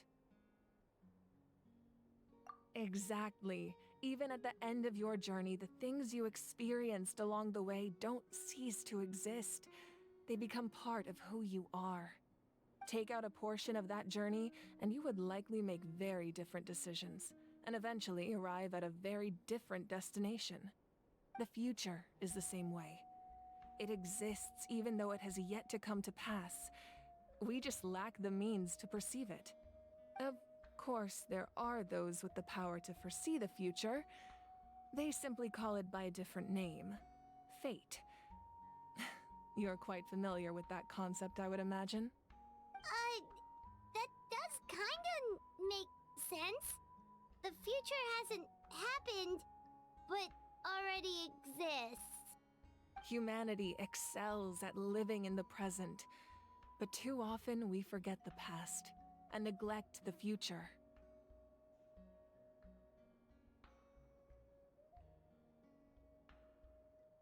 While the pilgrimage and the Night Warden Wars lead us to a better future.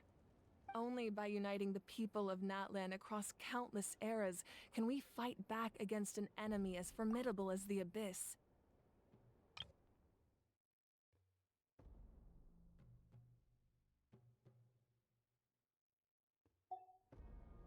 To come up with such a set of rules, the first Pyro Archon must have possessed a level of insight I can only imagine. That's correct. At first, he was a mortal man with no special power. After he ascended to the Divine Throne, he used it to borrow power from the heavens and establish the rules of Natlan. Namely, a framework through which ordinary people can ascend to Archonhood. By holding the pilgrimage, we're able to determine the strongest among us, and when that person ascends to the Divine Throne, their inner flame will awaken. In addition, the sacred flame will grant them significant knowledge and memory of this land. After all, that's how I came to know everything I just told you. So, it all comes down to the power of the Divine Throne and the rules. Wait, is that a family portrait? Yes, that's my mother, father, younger sister, and the little saurians we raised. I turned a piece of my dad's leather armor into a canvas and commissioned a famous artist to paint our likeness. Your sister is so cute! It looks like the two of you are really close. Paimon was having a hard time thinking of an Archon as an ordinary person, but seeing this portrait, it kind of makes sense now. It really doesn't look like there was anything special about you before. Oh, wait, is Paimon allowed to say that? A little late for that question, don't you think? Sorry! Paimon's so sorry! Paimon's mouth works faster than her brain sometimes! It's all right. I'd never get upset over something like that. No matter what others may say, my past is a precious part of my identity. I'm forever proud of the life I used to lead. Becoming the Archon doesn't mean you sever ties with your family. The position just comes with a lot of responsibilities, so it impacts how often you get to see them. My father made the most delicious stew, so my sister would often bring me a large pot of his cooking, and we would sit on a blanket and eat it together. One time, we didn't close the door securely, and the Saurians who were raising ran into the room and knocked over the entire pot. My sister immediately burst into tears.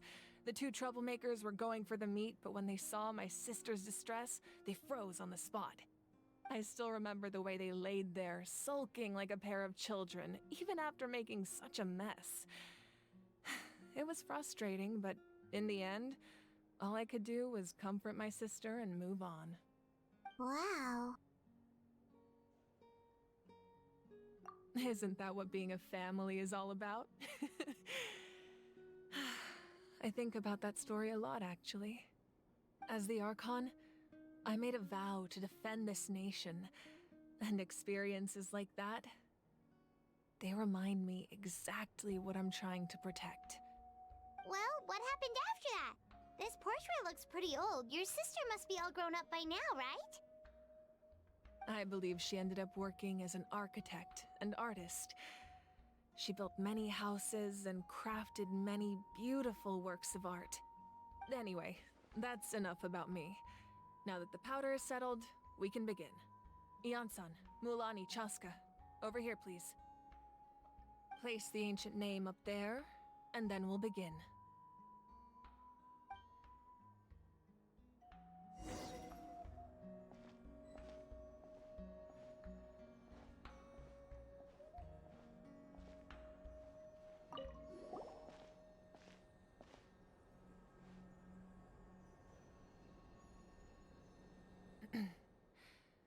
Surely as the echoes of life resound through heaven and earth, so too shall our stories remain eternal.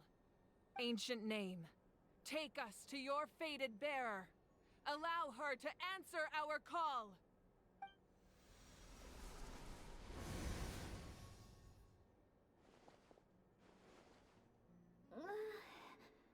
Am I hallucinating again? Kachina, are you okay? Huh? I'm not seeing things, am I? Is the Abyss playing tricks on me again?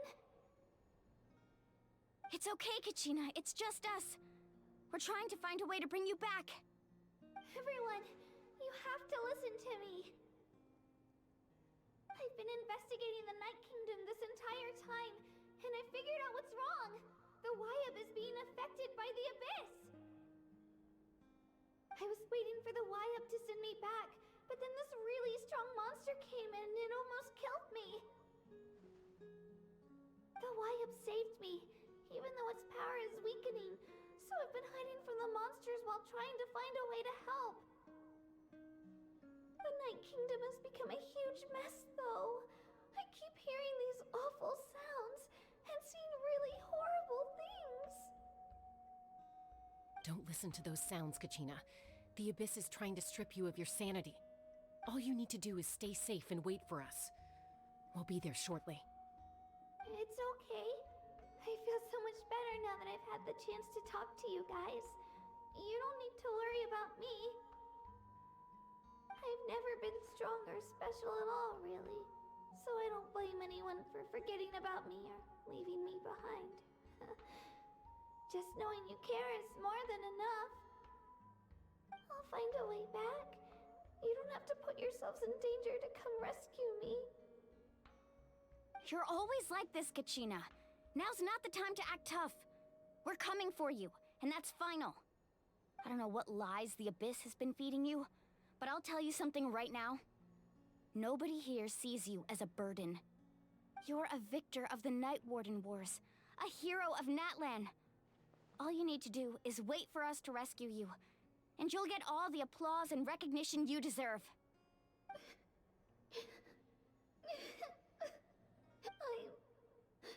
I'm really scared. Everything's so dark and creepy here. And I want to go home. Still, I don't want you to put yourselves in danger because of me. I don't want to hold anyone back ever again. All you need to do is place your trust in us, just like you always have. No one fights alone. We're not leaving you behind. Not ever. Yeah, we're so close, we can't call it quits now! Thank you. Be careful. Looks like we've lost contact. Now comes the most dangerous part. You have to traverse the Night Kingdom in your physical form. This entrance to the Night Kingdom was left behind after an abyssal invasion. Even a brief amount of time inside could expose you to corrosion. I know. I'm prepared for that possibility. All right, then I wish you all the best. I'll tell Koichi to be ready just in case. She's very experienced in dealing with abyssal corruption. That face you just made. Don't tell me you two got into another argument. No, I just feel bad for creating more work for her. I'll go with them too, Archon. The more people, the stronger the party. Thank you so much for your help, everyone. It really means a lot that you're willing to brave these dangers with me. And there's no time to lose, so let's get going. Now that I've lost my power, I won't be able to provide much practical support. But I can still keep an eye on the situation from here. Eon-san, I know it's unlikely, but if you encounter a situation you can't handle... That won't happen. I hope not.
For justice.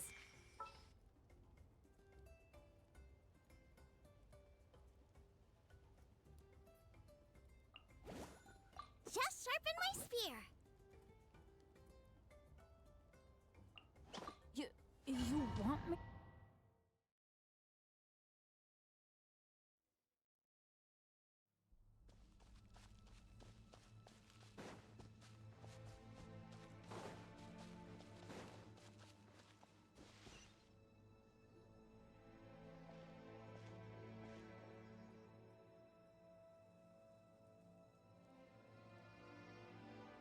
So we're underneath Natlan right now? It looks nothing like Paimon was imagining. That's because in the distant past, Natlan was home to an incredibly advanced civilization ruled by dragons. Humans only established their own society after the fall of the dragons. So these are Saurian ruins?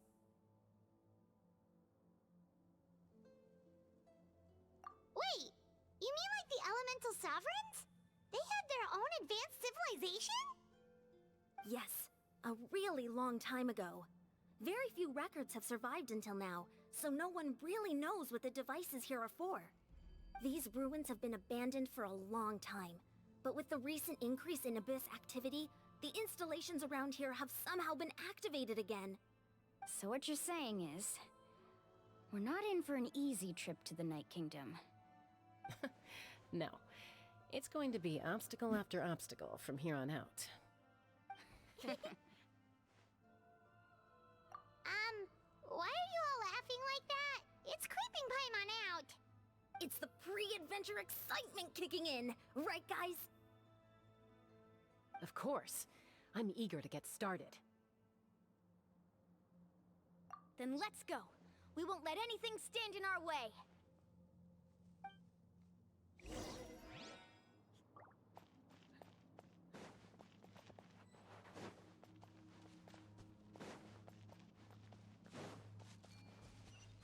Seems like the road ends here. How should we get across? As a professional trainer, I think you could stand to build up your endurance, Paimon. Professional trainer? Paimon thought you were a warrior from the Collective of Planning. Well, that goes without saying. But I actually work as a sports coach. I provide professional guidance for many of Natlan's popular sports. And I don't just mean physical training. I design nutrition plans as well. So basically no sugar, no soft drinks, no grilled meat. Yeah, we'll be here all day if you list them out one by one. It's much faster to just focus on what's good for you. Such as? Vegetable juice. Want some? You know, Ian-san, Paimon feels like the two of us might not see eye to eye.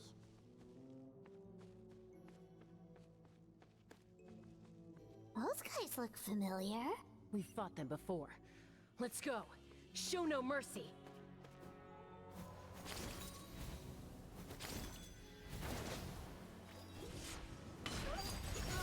No, my sword! Eat this! Out of the frying pan! Get out of here!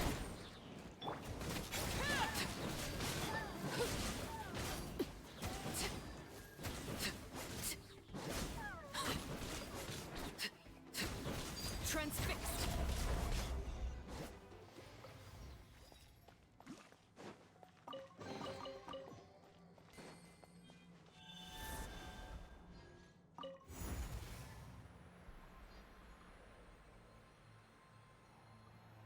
Whoa, the place we need to go seems really high up.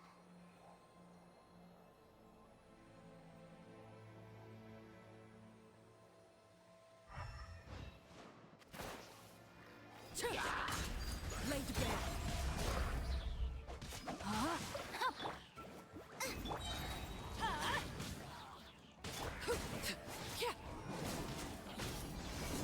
Let me weave you a verse. Teamwork is dreamwork!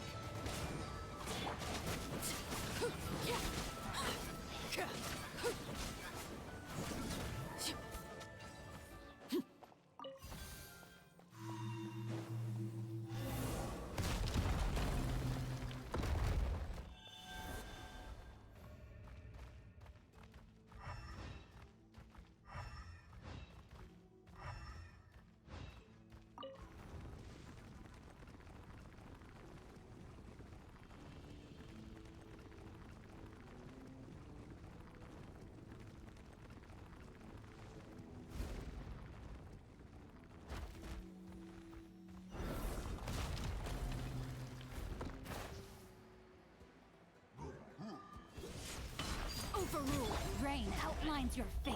Nice and spicy.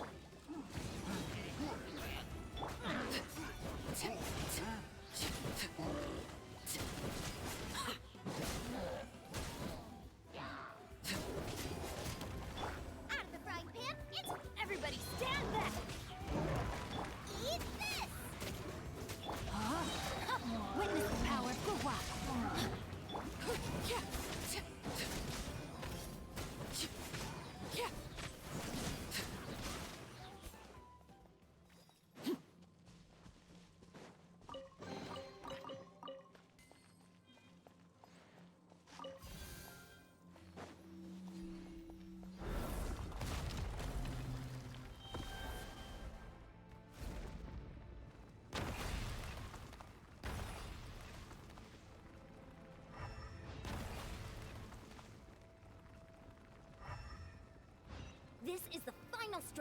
We just need to climb up, and we'll be there. Nothing to it. Easy for you to say.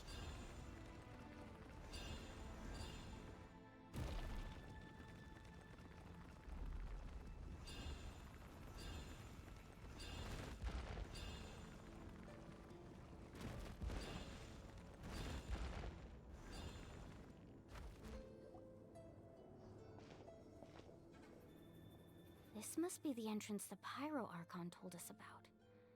The one ripped open by the Abyss. Yes. There's something in the depths of this place that feels familiar, yet also foreign. We actually have to go in there? Okay, Paimon just needs to psych herself up. Don't push her through before she's ready.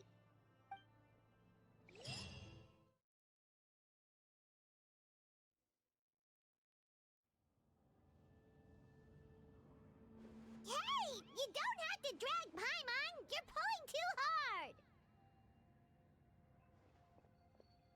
Looks like we made it. This is the Night Kingdom.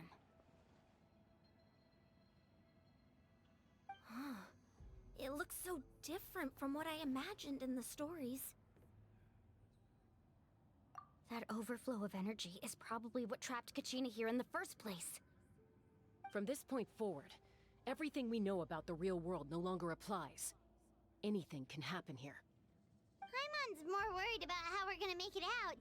We obviously can't go back the way we came. Do you see that patch of light on the ground? It's shining down from that fissure in the sky. Oh yeah, right in front of us. So that's coming from up there? Oh, it's so high up. Did we really fall that far down? Just like I said, our real-world knowledge doesn't apply here. We fell all this way, yet came out completely unscathed.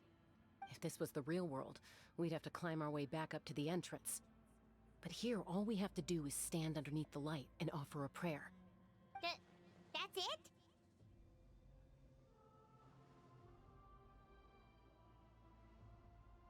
You really think that little of Paimon? That's not even why Paimon asked! So that means all we need to do is find Kachina and bring her to this location. Exactly. This light is streaming in from the real world. It's a link between the two realms. The terrain looks difficult to navigate, and the visibility's not great either. How are we supposed to find Kachina in these conditions? Yeah, these floating black things don't look super friendly either. Those are all manifestations of abyssal power. Be careful. Ghost! A talking ghost! Calm down, I'm here to help. You're the ones who helped Vichama, right? Yes, I'm Vichama's friend, Malko. I was completely lost to this realm until I sensed a mysterious power calling out to me. It's like it was seeking me out, attempting to reassemble the pieces of who I used to be. Of course, it could only do so much. I'm sorry I can only appear before you in this imperfect form. No, we should be the ones apologizing. If the Spirit Speaker's stone hadn't become corrupted by the Abyss, we could have done much more. But we had to destroy it. Otherwise, Vichama and his tribe would have been in danger. Of course. Thank you for protecting him. I never imagined that, even after all these years, he'd still take such a risk for me. Under the power of the stone, it felt like our souls were connected. Turns out even our regrets were exactly the same. Whether in triumph or death, you want your best friend by your side.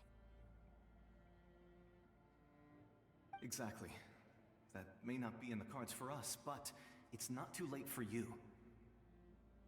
You're looking for a young girl from the Children of Echoes, right? She's being chased by an embodiment of abyssal power. I'd like to help her while I'm still in this form, so follow me. Be careful. This place has been severely corroded by the Abyss. Paimon didn't realize it had gotten this bad. It's like a seething volcano ready to engulf our world at any moment. Ouch! Quick, get back here! Stick close to me. My power will be able to ward off attacks for the time being.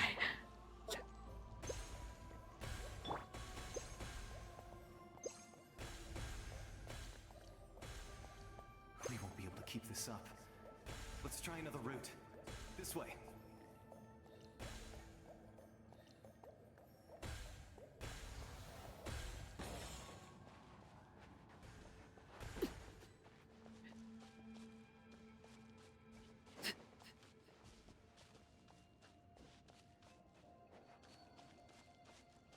Not good.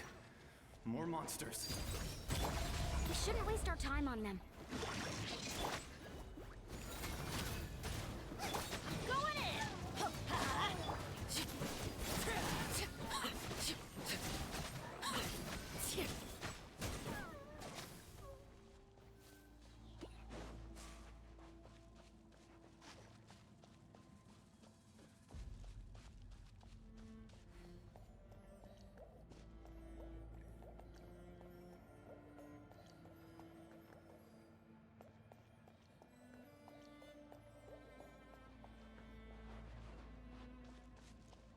Oh, Paimon can't see anything! It's easy to get lost here. Just stick close.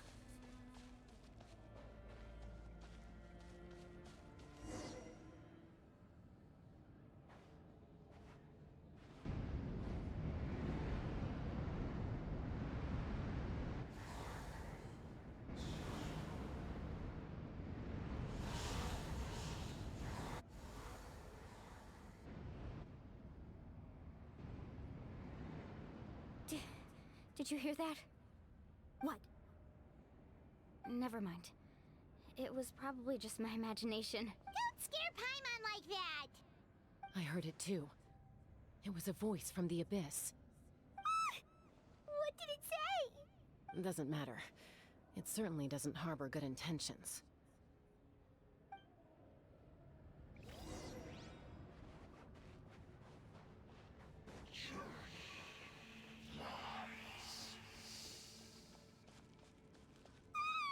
Paimon just heard it too! Let's keep going. Paimon wants to get out of this place!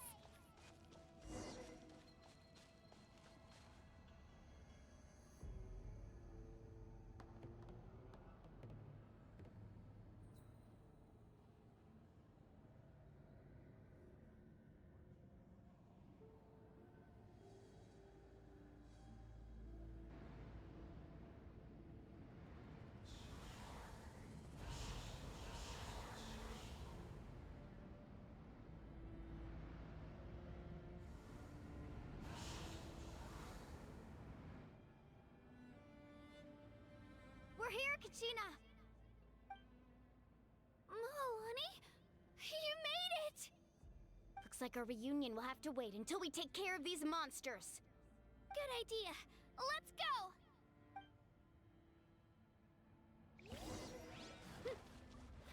Jabam! No, my sword! Nice and spicy!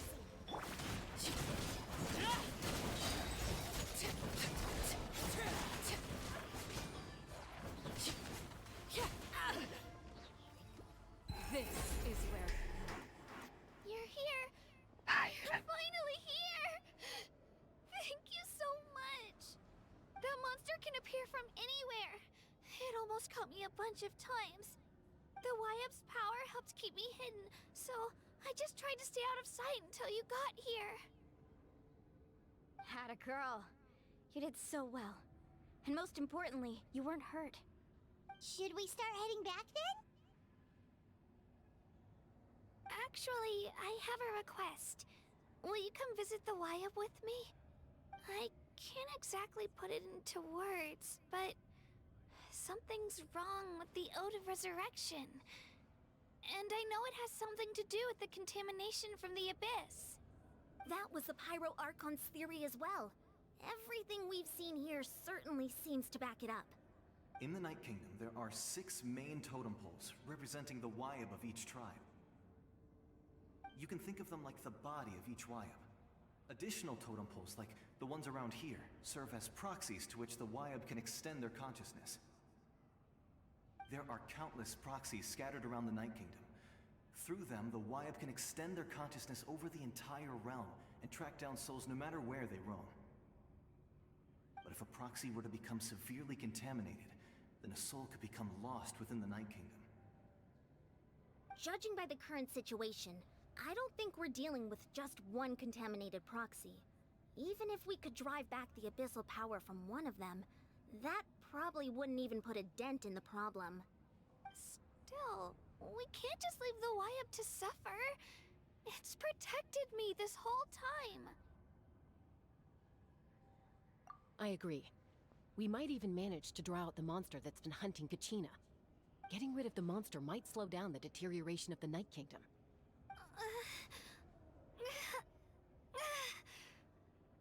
Kachina? What's wrong? Nothing. Just a headache. And that voice again, telling me to abandon the Wyab and leave this place. Maybe we really should leave. Kachina's already been here for too long. No, I'm fine. I don't plan on listening to that nonsense. I can hold on. Just up ahead. I'll lead the way. Besides, I can still fight, so please, help me out a little longer. Listen to me, Kachina. We'll come with you, but that's because we want to help the Wyab, not because we have something to prove. You don't have anything to prove either. It's okay if you reach your limit. We'll be there for you. All right, the sooner we get this done, the better. We've already come all this way, so we might as well try to get to the bottom of this. Let's go. This way. I'll stay here and try to stall the Abyss monster. All by yourself? That's too dangerous. It's all right. I may not be as strong as that monster, but I'm definitely more familiar with the area. Besides, I don't have much time left. If you're anything like my friend, I'm sure you're not particularly fond of goodbyes. So go. Achieve your goal, and return to the world where you belong. Thank you for everything. You're a true hero. Thank you. No one fights alone.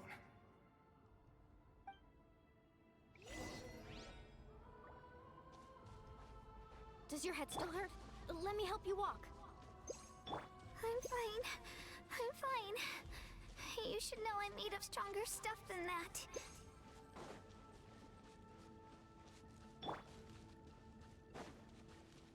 Off we go.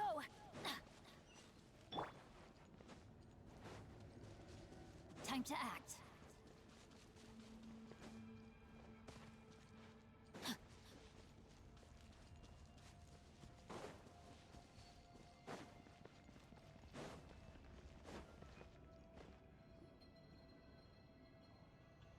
Wyab? Wyab! I'm back! My friends and I are here to heal you. Wyab? Can you hear me? Wyab?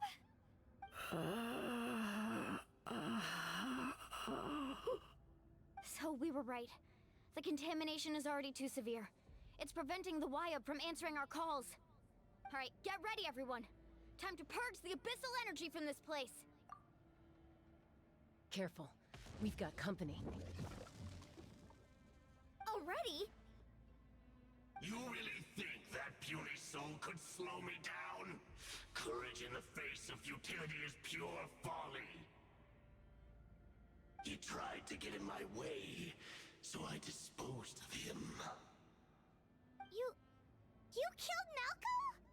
He would have dispersed with or without me. Rather than worrying about him, I would urge you to focus on yourself. You may have defeated others of my kind in the past, but underestimate me now, and it will be to your peril. No, the power of the Abyss is intoxicating. The destruction it seeks captivates like a masterful work of art. I strive only for the opportunity to see it up close. I thought this naive little girl was an exception, but it turns out humanity is full of lambs willing to offer themselves up to the slaughter. That is the tragedy of your short lives. You understand nothing of all-encompassing power. Ancient names, pride, friendship. All empty ideas invented to give you a false sense of self-worth. They possess no power at all. The Pyro Archon created those grandiose ideals out of pure selfishness. Anything to avoid sharing power. Anything to avoid handing over the primordial gift to ordinary people like you. Don't believe me? Then ask yourself, why is the Pyro Archon strong beyond measure, while you, Kachina, remain so pathetically weak? Kachina, give me your hand.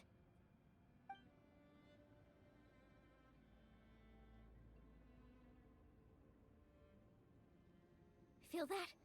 I'm right here next to you. Thanks, Moalani. You're right. I have nothing to fear.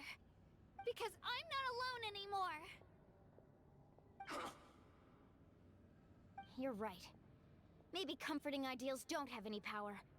But you also couldn't be more wrong. You've never had to work for your own strength, so you will never understand the true source of our power.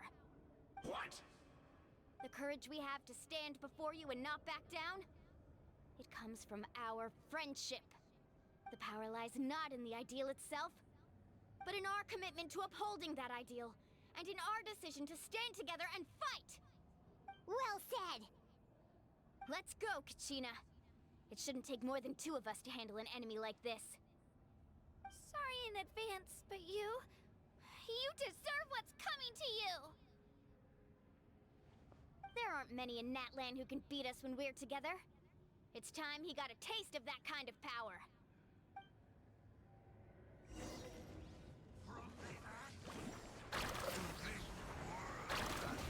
Right here! Drilling down!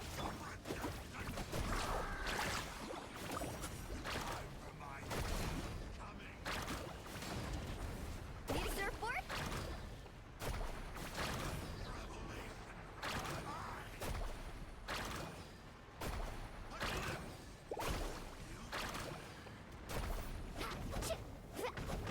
Off we go.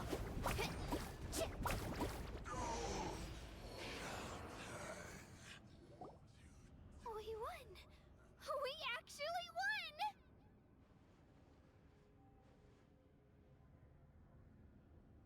That's what he gets for underestimating you two.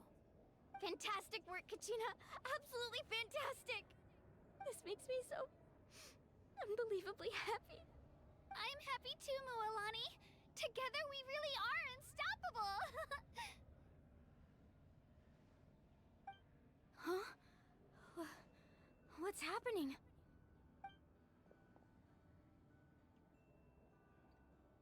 My ancient name is glowing? But I thought I didn't bring it with me. It's probably a projection from the real world. But that doesn't explain why it's glowing all of a sudden. Wait, does that mean you're...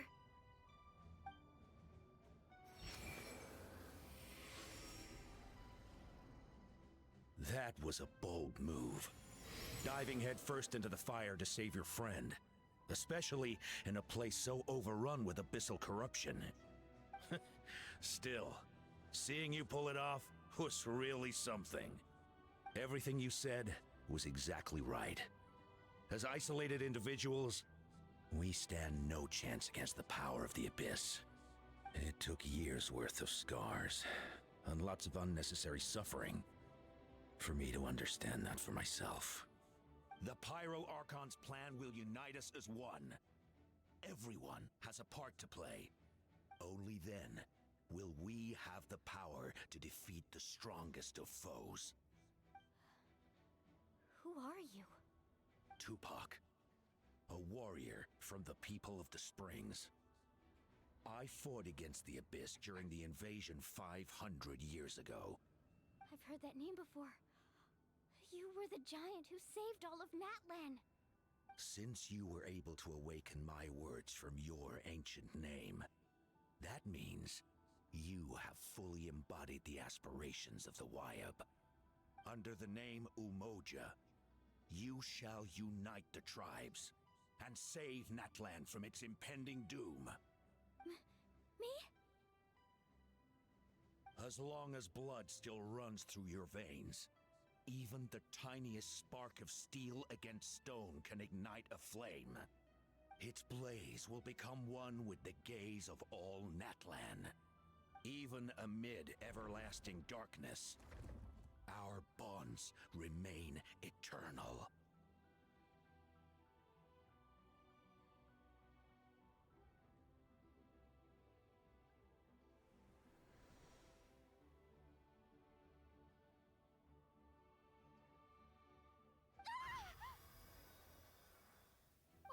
What's wrong, Moalani? So many memories. My brain was just flooded with everything he once knew. So that's what happened. What do you mean? Did you just figure something out? 500 years ago, they foresaw the very crisis we're facing now. Efforts to save Natlan started all the way back then. We can go over the details once we get back. We shouldn't linger here longer than we have to. I know bits and pieces, but I had no idea Mualani was also part of the plan. This sounds like something that's going to need a lot of explaining.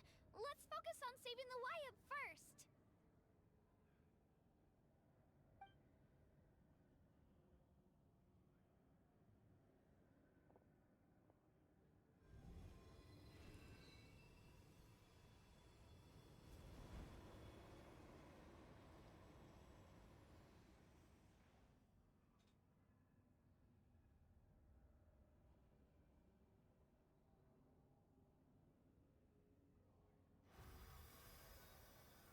Okay, that should be enough. Wyatt? Wyatt? Can you hear me?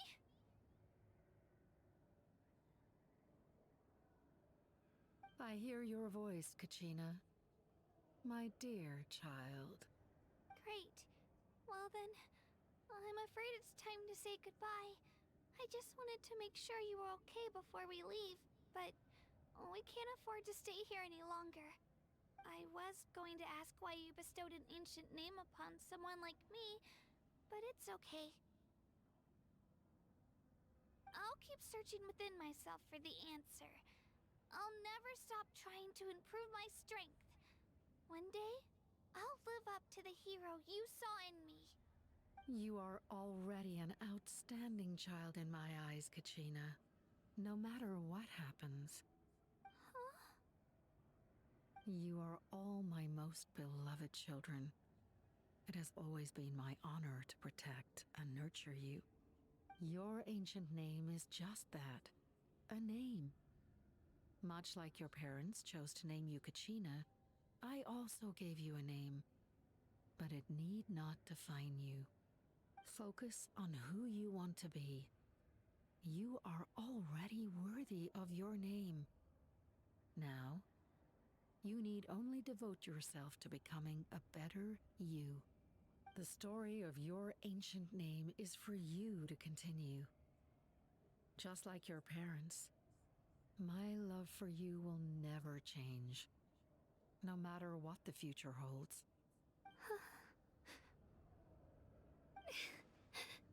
Thank you, Wyatt. It gladdens me to see the Pyro Archon's plan move another step towards completion.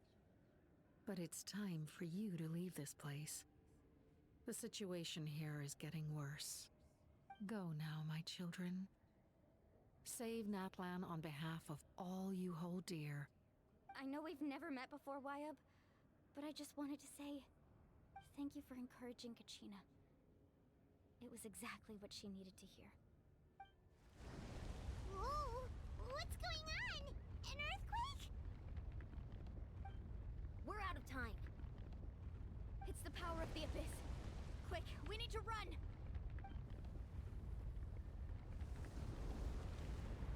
It's a Sealy! The Sealy opened the way for us!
You've done well. Now come home.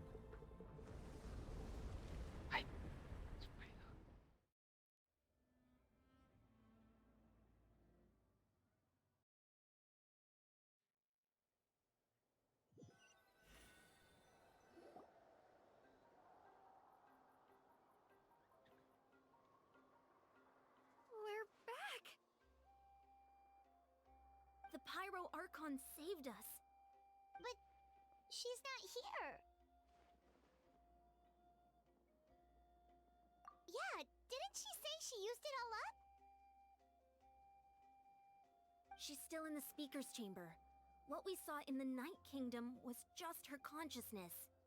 So you're saying her consciousness did all that?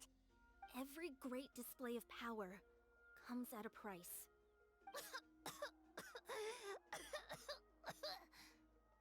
You must feel terrible, Kachina. Just hold on. We'll get you to a doctor soon. Let's get back to the stadium.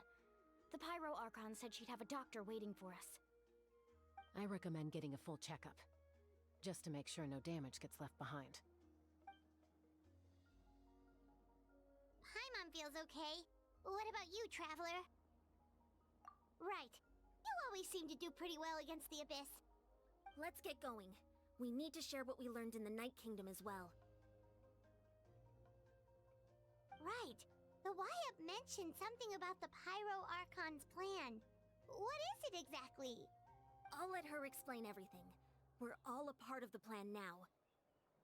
Every move we make from here on out will decide Natlan's ultimate fate.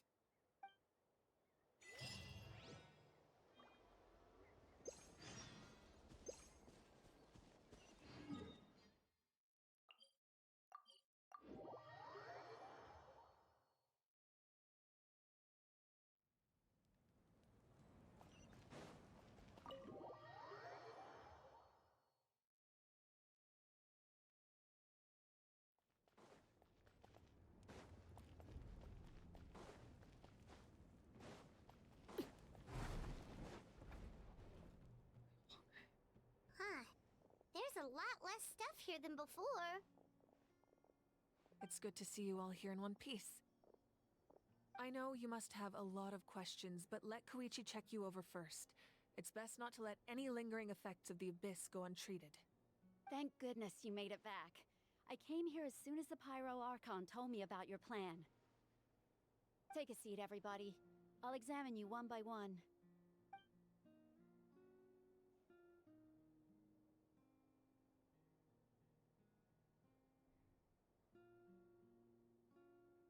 All right, that should do it for now. But just to be safe, I'll perform another checkup in a couple of days. I have to say, though, I've never seen anyone react to the Abyss like you, Traveler. It's like you're completely immune to its power. She's always been special like that. She can even purify its power. Wait, now that you mention it, Paimon doesn't think she's affected either. Given the current situation, that ability will likely play a great role in the events to come. Of course. I still have patients to see, so I'll head out. Thank you, Koichi. All right, all right. We might not see eye to eye, but we both had good intentions. Just give it time. I'm sure we'll figure things out between us one day. Yeah.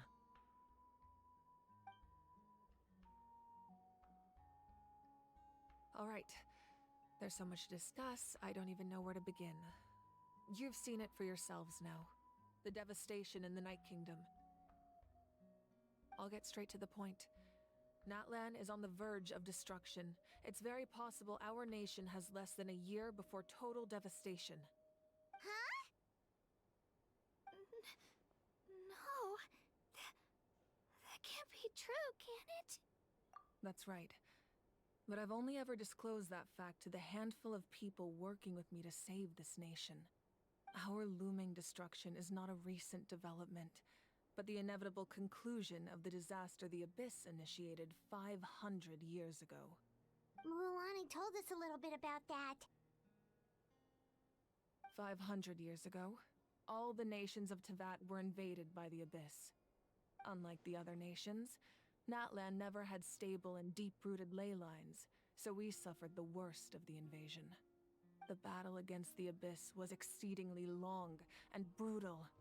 In the end, victory came at the cost of our civilization and countless lives.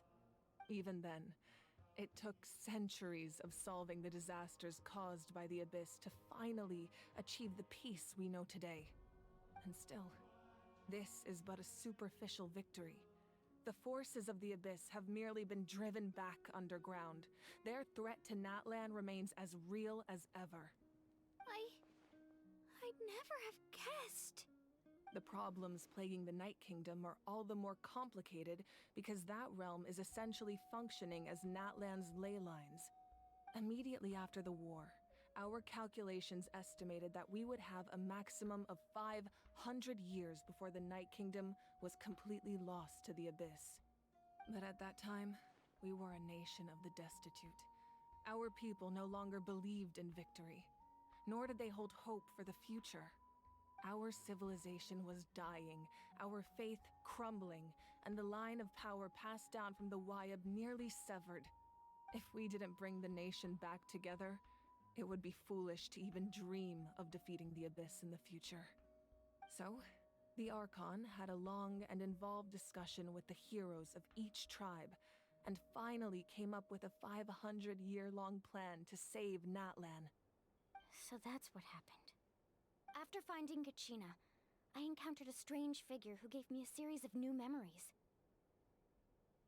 Since the plan was mentioned in those memories, I guess I've been chosen to play an important role in it. But there's still something I don't understand. Those memories showed me the Pyro Archon from back then. And it was you. Huh? But that doesn't make any sense. The Pyro Archon is supposed to be human. It's impossible for a human to live that long. That's right. The hardest thing for humans to overcome has always been time, or rather, the natural limitations of our lifespan. A god can extend a human's life by using a certain amount of divine power, or subjecting them to a curse. But, as we all know, Natlan doesn't have gods like that. We can only rely on our own methods. A human life is like a flame destined to be extinguished. 500 years ago, I placed my life within the sacred flame. Only by dying before my time could I have the chance to wake up again. So, in other words, this is your second life?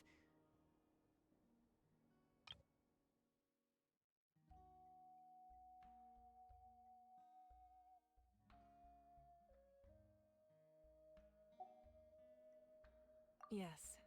We only managed to defeat the Abyss all those years ago because the tribes came together as one.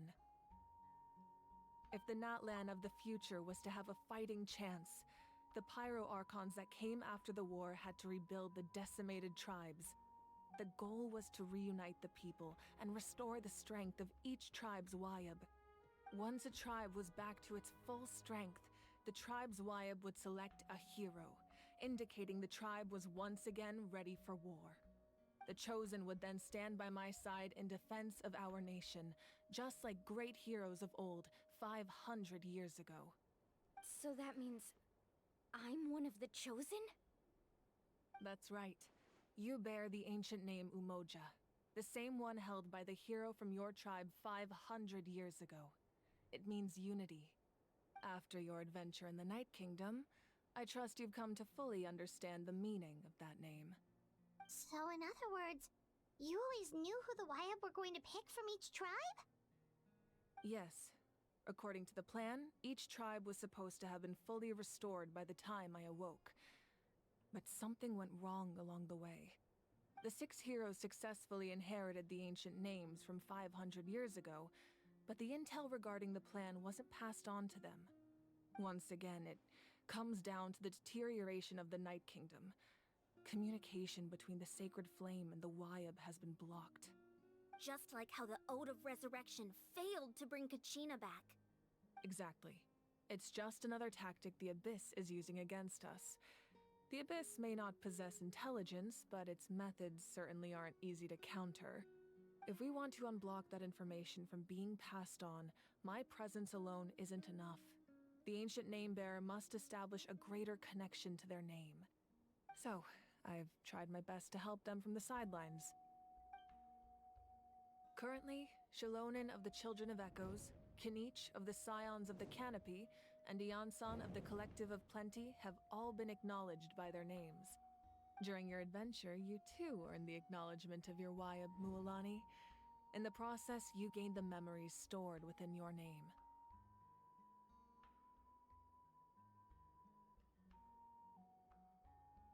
But we have less than a year! Yes, but we have no choice. We cannot start the plan until all the heroes have been gathered. That's also why I haven't been able to take action despite the urgency of the situation. But if you knew this whole time, why didn't you just tell me about my role in all this? Wouldn't that make everything go a lot faster? Perhaps, but the opposite could also be true. Knowing your destiny too early could mean failing to realize your full potential. Just like your determination to save Kachina, I hope your commitment to this endeavor comes from your own strength of will, rather than a sense of obligation. So I suppose you're not going to tell us who the final two heroes are then? That's right. Their time is yet to come. Putting pressure on them beforehand will only hinder their development. I can only trust in the judgment of the Wayab. I have never believed I could solve this crisis alone. In fact, it was precisely because I chose to trust and rely on others that we managed to get this far. Natlan's salvation lies not in its Archon or any singular individual, but in us all. You're quite perceptive, aren't you? I thought I might get away with avoiding the topic. Huh? Oh, right! All of the stuff you stored here before, where did it all go? Even though I sacrificed my power, I still needed a contingency plan to ensure you would make it back from the Night Kingdom. After all, I was the one who allowed you to take that risk, and Mualani has an important role to play in my plan. In addition to their sentimental value, the items I stored here held a much more important purpose. Fuel. Fuel? So back then, that's why you... Yes. The stories embodied by those items are certainly important, but there's an even more significant trait they all share. Every item belonged to a hero of Natlan. Over time, they became imbued with a certain amount of contending fire from being carried in battle. On their own, each item's power is limited, but together, their combined effect can prove quite useful in a dire situation. By burning those items, I was able to activate the contending fire stored within them to open the boundary between the two worlds. It was a rather crude approach, so all their power was depleted in an instant, as you can see. But weren't they all precious treasures? What about their stories? That's exactly why I dragged you all here. No matter what, I never wanted the Pyro Archon to have to use that power. Oh, I'm so sorry. You have nothing to be sorry for. You all deserve my thanks, actually. If you hadn't saved the totem pole, that area of the Night Kingdom would have been forever lost to the Abyss. And then, it would only be a matter of time before the Children of Echoes was met with disaster. Besides, when those heroes entrusted their belongings to me, or the Pyro Archon of their time, it was out of a desire to contribute to Natlan's survival. If they knew those items helped save the present-day heroes of Natlan, they would not mourn their loss. Even when you put it that way, I still feel bad. There's no need. Remember what I told you about time? The people and the events of the past are never truly lost to us. We simply carry them with us in a different form. In that sense, we didn't lose anything at all.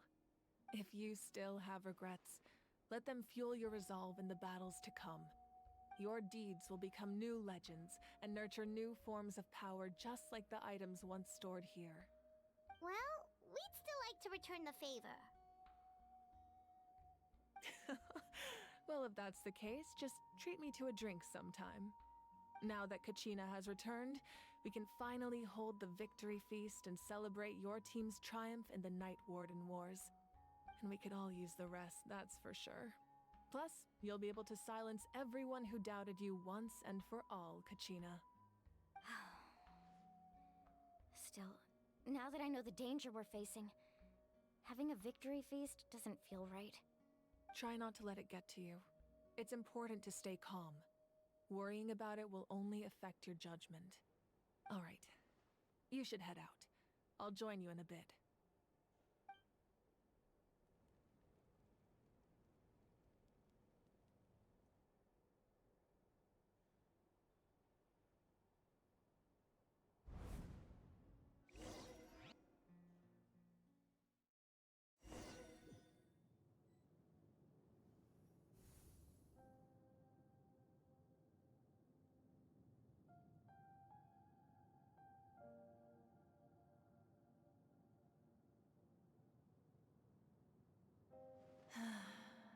When I was young, I used to sit by the hot springs and listen to the stories of warriors from all over Natlan.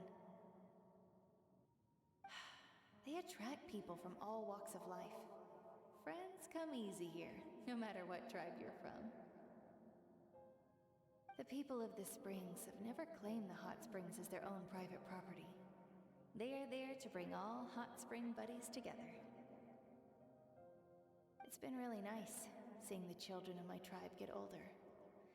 It's helped me gradually understand the true value of the springs. I've witnessed their energy, their determination, their absolute passion for life. Even when they cause trouble, I never managed to hold on to my anger for long. It's unbelievable how quickly they worm their way back into my good graces. I'm certain Mualani will become a great warrior when she grows up. She possesses infinite potential. I can see it. One day, when I'm no longer in fighting form, I'll come here and tell stories to all the children, just like those warriors did for me. So, you better get busy, Pyro Archon, or I'll end up running out of stories.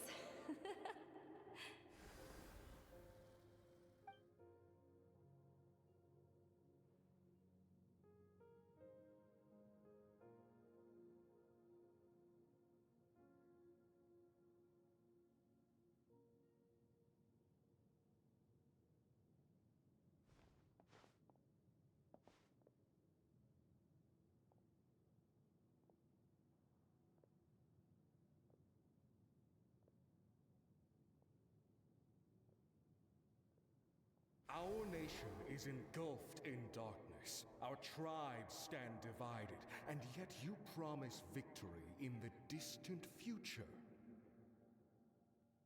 The Abyss is a cunning enemy, one that I faced in battle many times. Were that not the case, I would never understand exercising this degree of caution. My rage will never know absolution.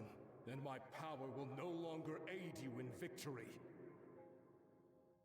But you came to me because you knew you could convince me with just a single sentence.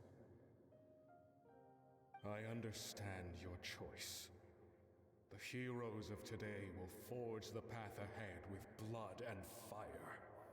Just remember to earn us the victory we are owed. Otherwise, rest assured, I'll find a way to collect the debt.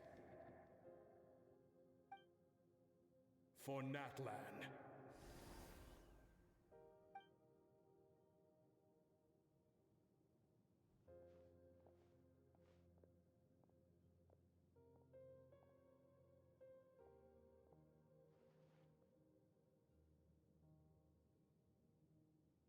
So, you're gonna head 500 years in the future to serve as the Pyro Archon again? But what about the you from right now? You're just gonna die? You can't ask her those questions and expect her to answer, my dear. The decision is hers to make, and she deserves our support.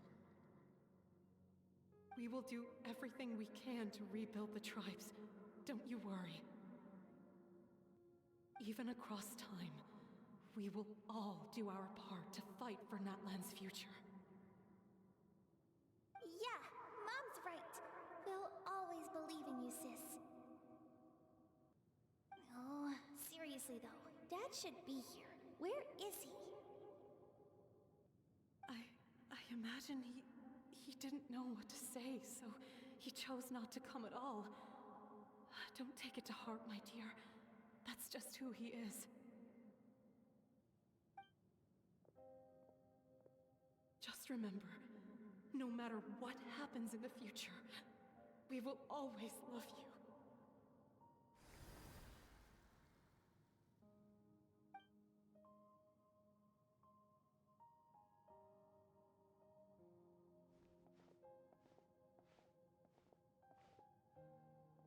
I'll come find you one day. I know I can't live that long, but I'll think of something. There has to be a way for us to meet again one day. If there's an answer out there somewhere, I'm gonna find it. So, don't forget about me.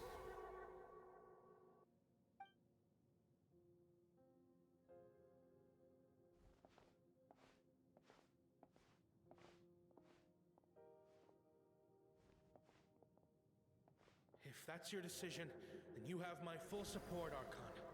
May our children live to see such a lovely son. For Natlan! No one fights alone.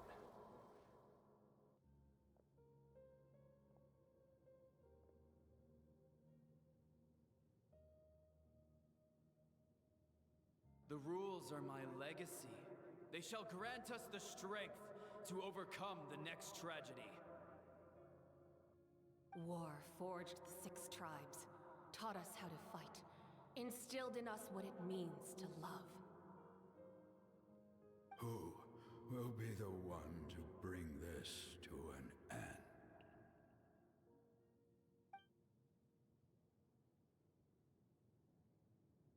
We are the inheritors of memory and legend. Those who grew alongside sun and wind. Those who forged our own destiny and future. That is Natlan's fire. The lifeblood of our nation.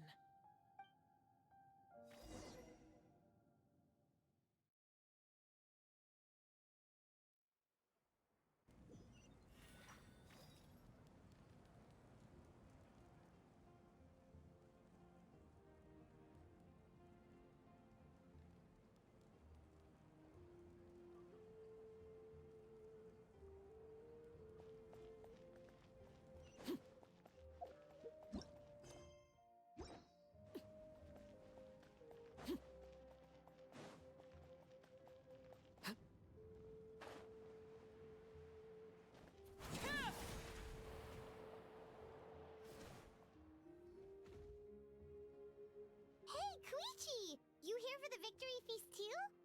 Oh, no. I knew Chaska would be here, so I just came to deliver some medicine. I was about to leave, actually. But it's not that I don't want to celebrate Kachina and the others. I'm so glad she made it back. It's just... well, I'll make things awkward if I'm around my sister right now. Ah, well, you two had a fight, so Paimon can understand. She didn't cause any trouble during your trip, right?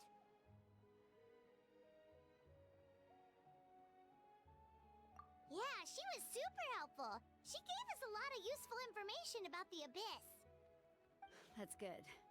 That's all I needed to know. Is there a reason you asked? You were pretty outspoken when we first met, but now it's like you're holding something back.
Maybe it seemed unreasonable, picking that fight with her before you left, but I did it for a reason.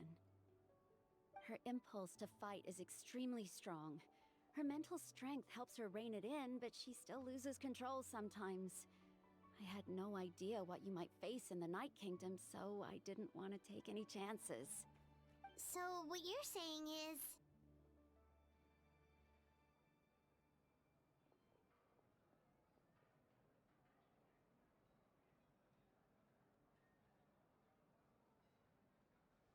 Okay, so maybe it sounds a little stupid, but it works pretty well. It helps her keep her cool for a little while, at least. Anyway, I'm just glad you were able to make it back safe and sound. That's all I wanted. But do you really have...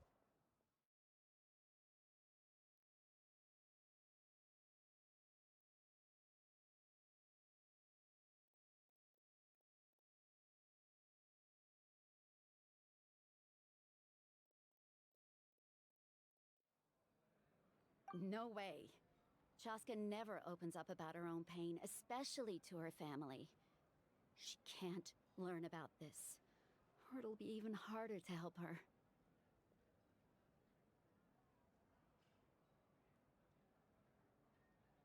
I appreciate the understanding, and don't worry. I'll find a way to help her ease this burden. Anyway, I need to get going. Enjoy the celebration. Oh, and if you ever need a doctor, you know who to find. Huh. Who would have thought there was a deeper reason behind their arguing?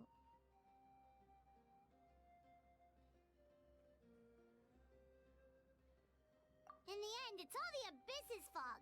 Paimon's had enough of them.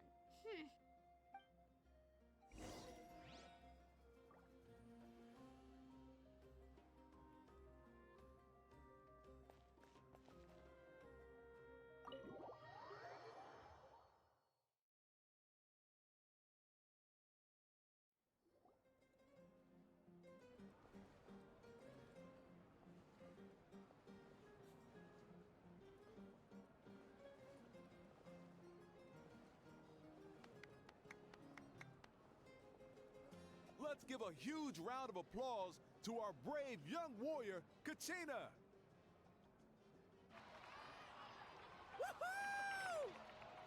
Well done, Kachina!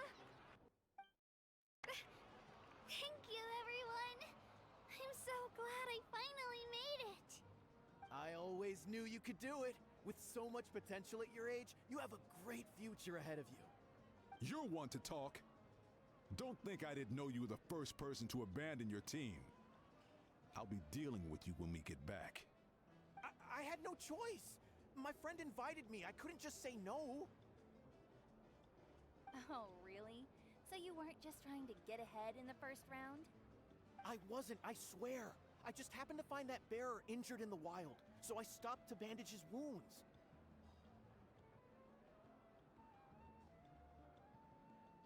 When he insisted on repaying the favor, what was I supposed to do? I'm just one person. I figured Kachina would have no trouble replacing me. But the fact of the matter is that after your departure, everyone else started thinking about swapping teams too. I'm really sorry, Kachina. It was wrong of us to abandon you like that. It's amazing that you still made it all the way through to the Night Warden Wars. That's the highest honor. So, what about you guys? Did you make it far? Our team captain drank too much the night before the competition and turned up late to the stadium on the day. We got disqualified. Serves you all right. No sympathy from me. All right. There's no need to be like that, Uncle Pakal. Dear friends, I'd like to say a few words. Firstly, I'm grateful to my friends and our great Archon for helping to bring me back. This traveler and her companion Paimon are some of the strongest people I've ever met. If they were allowed to participate in the pilgrimage, I have no doubt that they'd win the whole thing. They've agreed to let me learn from them. With their help, I believe I can become even stronger still. And let's let's not forget my good friends. Moalani, Chaska, Kanich, and Ayan-san. They all helped the Traveler and Paimon figure out a way to bring me back from the Night Kingdom. They too deserve to be called our heroes. So, please give another round of applause for them. Thank you so much. Well said! I'll drink to that. How does it feel being a hero, Kachina? To be honest, it's a bit overwhelming. It all just feels so surreal. Well, you better get used to it. Next up, undefeated champion!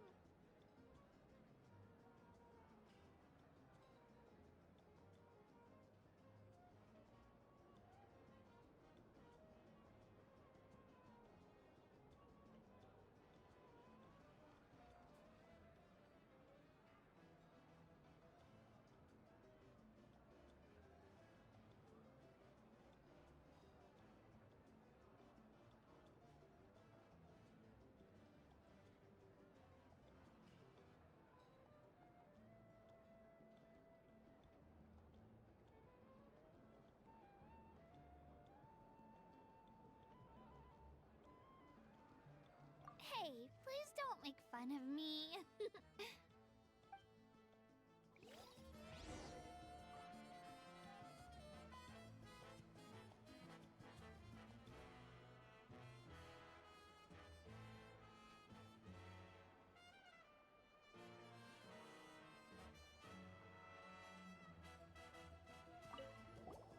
My apologies.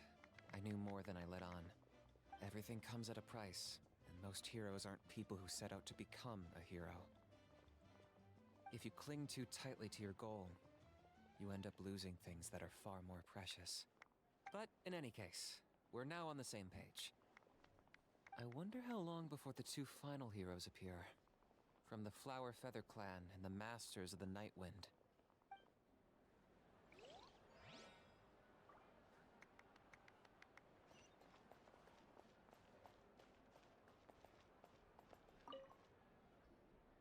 Ah, you're here. Have some fruit juice. I got it specially for you two. How did you know? That's Paimon's favorite! You look like you've still got questions. Ask away.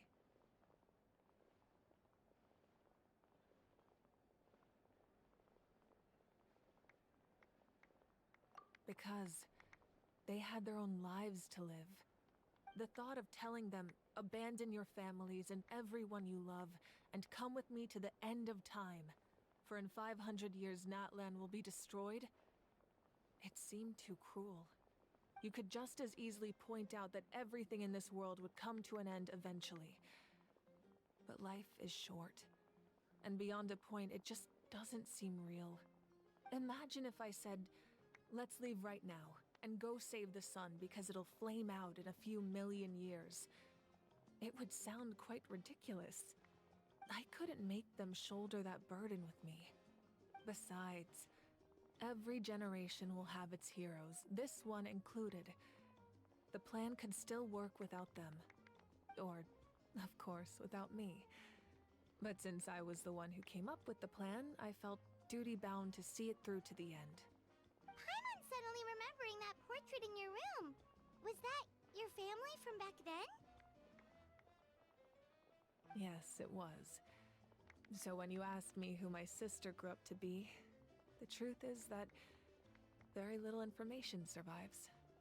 From what I've been able to piece together, I can conclude with a reasonable degree of confidence that she ended up as an architect and artist.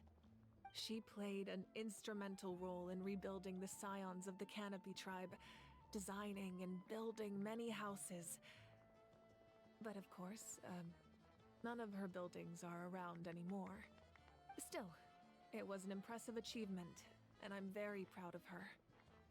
You feel loss keenly. It seems to stir up feelings of regret in you. But this is something I have long since come to terms with. This is a war, and there can be no war without loss. I am already far more fortunate than those who lost their lives to the abyss. The people of Natlan look to me as their Archon, and the weight of their expectations is mine to bear. I must see our fate through to the very end, no matter what I may find there.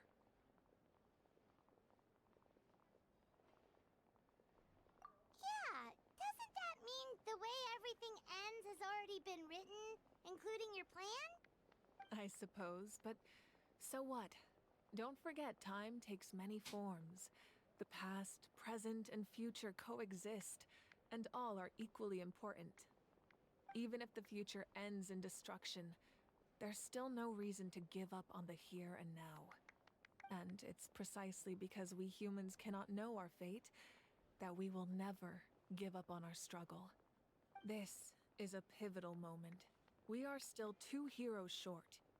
Well, 3, to be precise. There's one further hero who I'm hoping to get on my side, whatever it takes.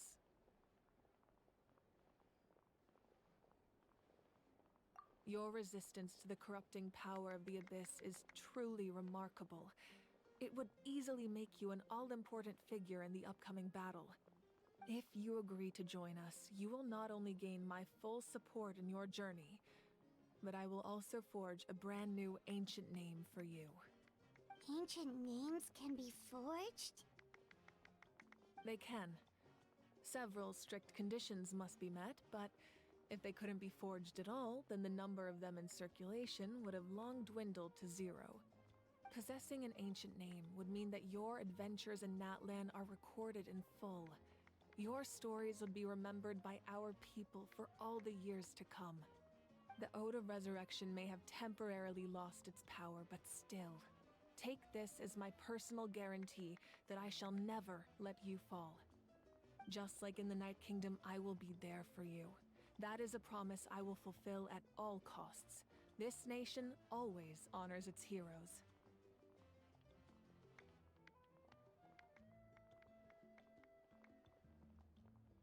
Yeah, we can't just ignore the situation here. Wonderful. Then I'll reach out to Shilonen right away. She's the one who will forge the name. We've never forged an ancient name for an Outlander before, but I trust she'll find a way.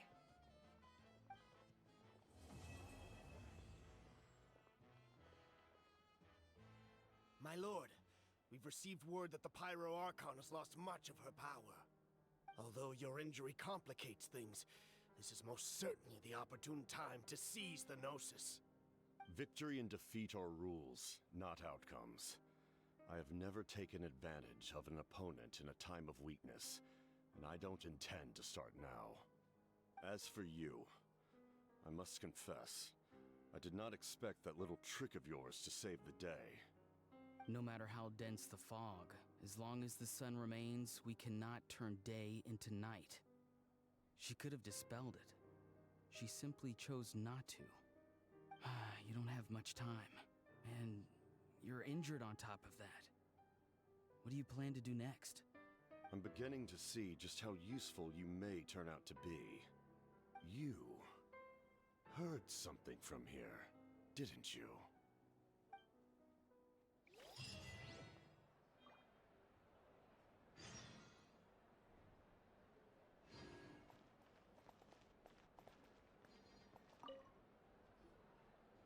Oh, something else you'd like to ask? Well, our intel suggests he hasn't made any new movements yet. Although Kenichi's investigation helped us confirm that he's being aided by someone from the Masters of the Nightwind. I'm getting closer to narrowing down who that may be, but it's still unclear whether this person aided the captain out of willingness or coercion. If you learn anything about this during your adventures, please let me know. Oh, something else you'd like to ask?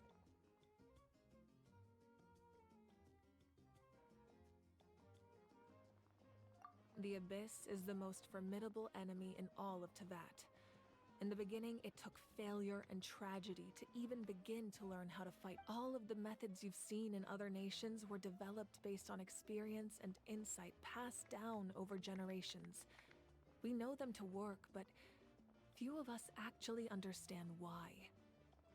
It's the same for the method we use here in Natlan. Ever since ancient times, elemental energy has been one of our most reliable weapons against the Abyss. As for the principles behind it, I'm afraid you might have to seek answers from someone older than the position of Pyro Archon itself. Oh, something else you'd like to ask?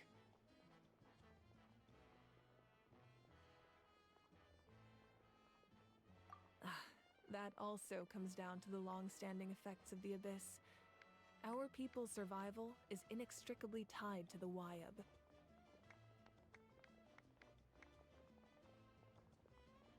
But their power has its limits.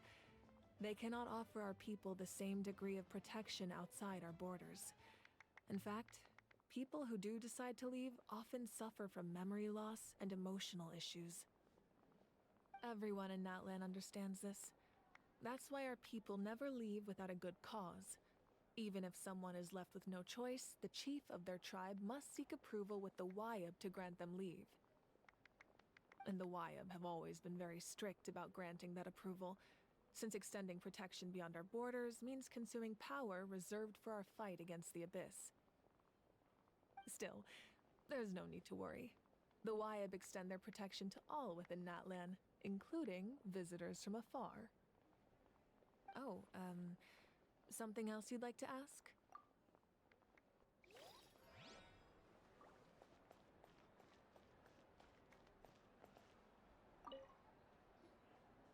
At previous victory feasts, you'd always find me in the crowd singing and dancing. But after what I found out today, it's too much. It does feel weird seeing you so out of sorts.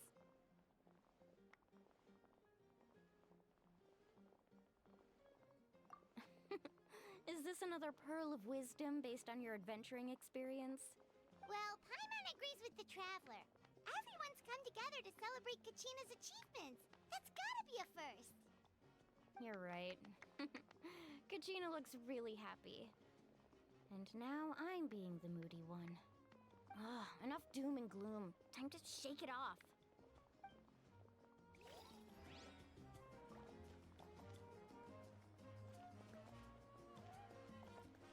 My apologies. Everything comes at a... if you cling to... But in any case, I wonder how long...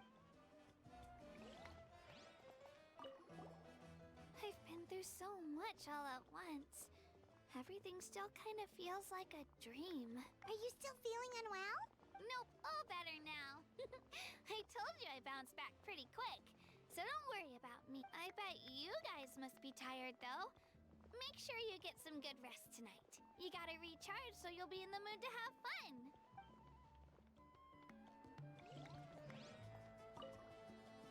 All right, Kachina, let's party! I'm a little embarrassed. Don't be. Come on, you're the star of the show today.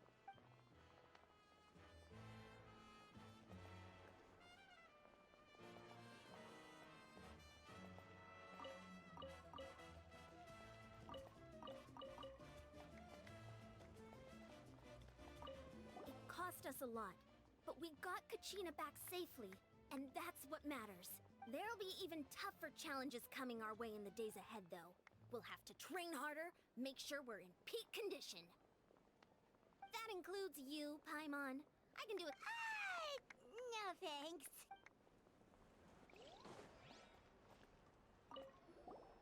It's rare to meet travelers as strong and brave as yourselves. I raise my glass to you. Anyway, my sister's already gone back to our tribe. She has patients to treat. Oh, we actually ran into her on the way here and, well, Paimon just thinks she really cares about you. Yeah, I'm planning on visiting home myself in a few days. To tell her and the rest of the family that they need to be extra careful. I just hope they take it seriously. The Abyss has likely sensed your arrival in Natlan by now. So exercise caution on your adventures as well.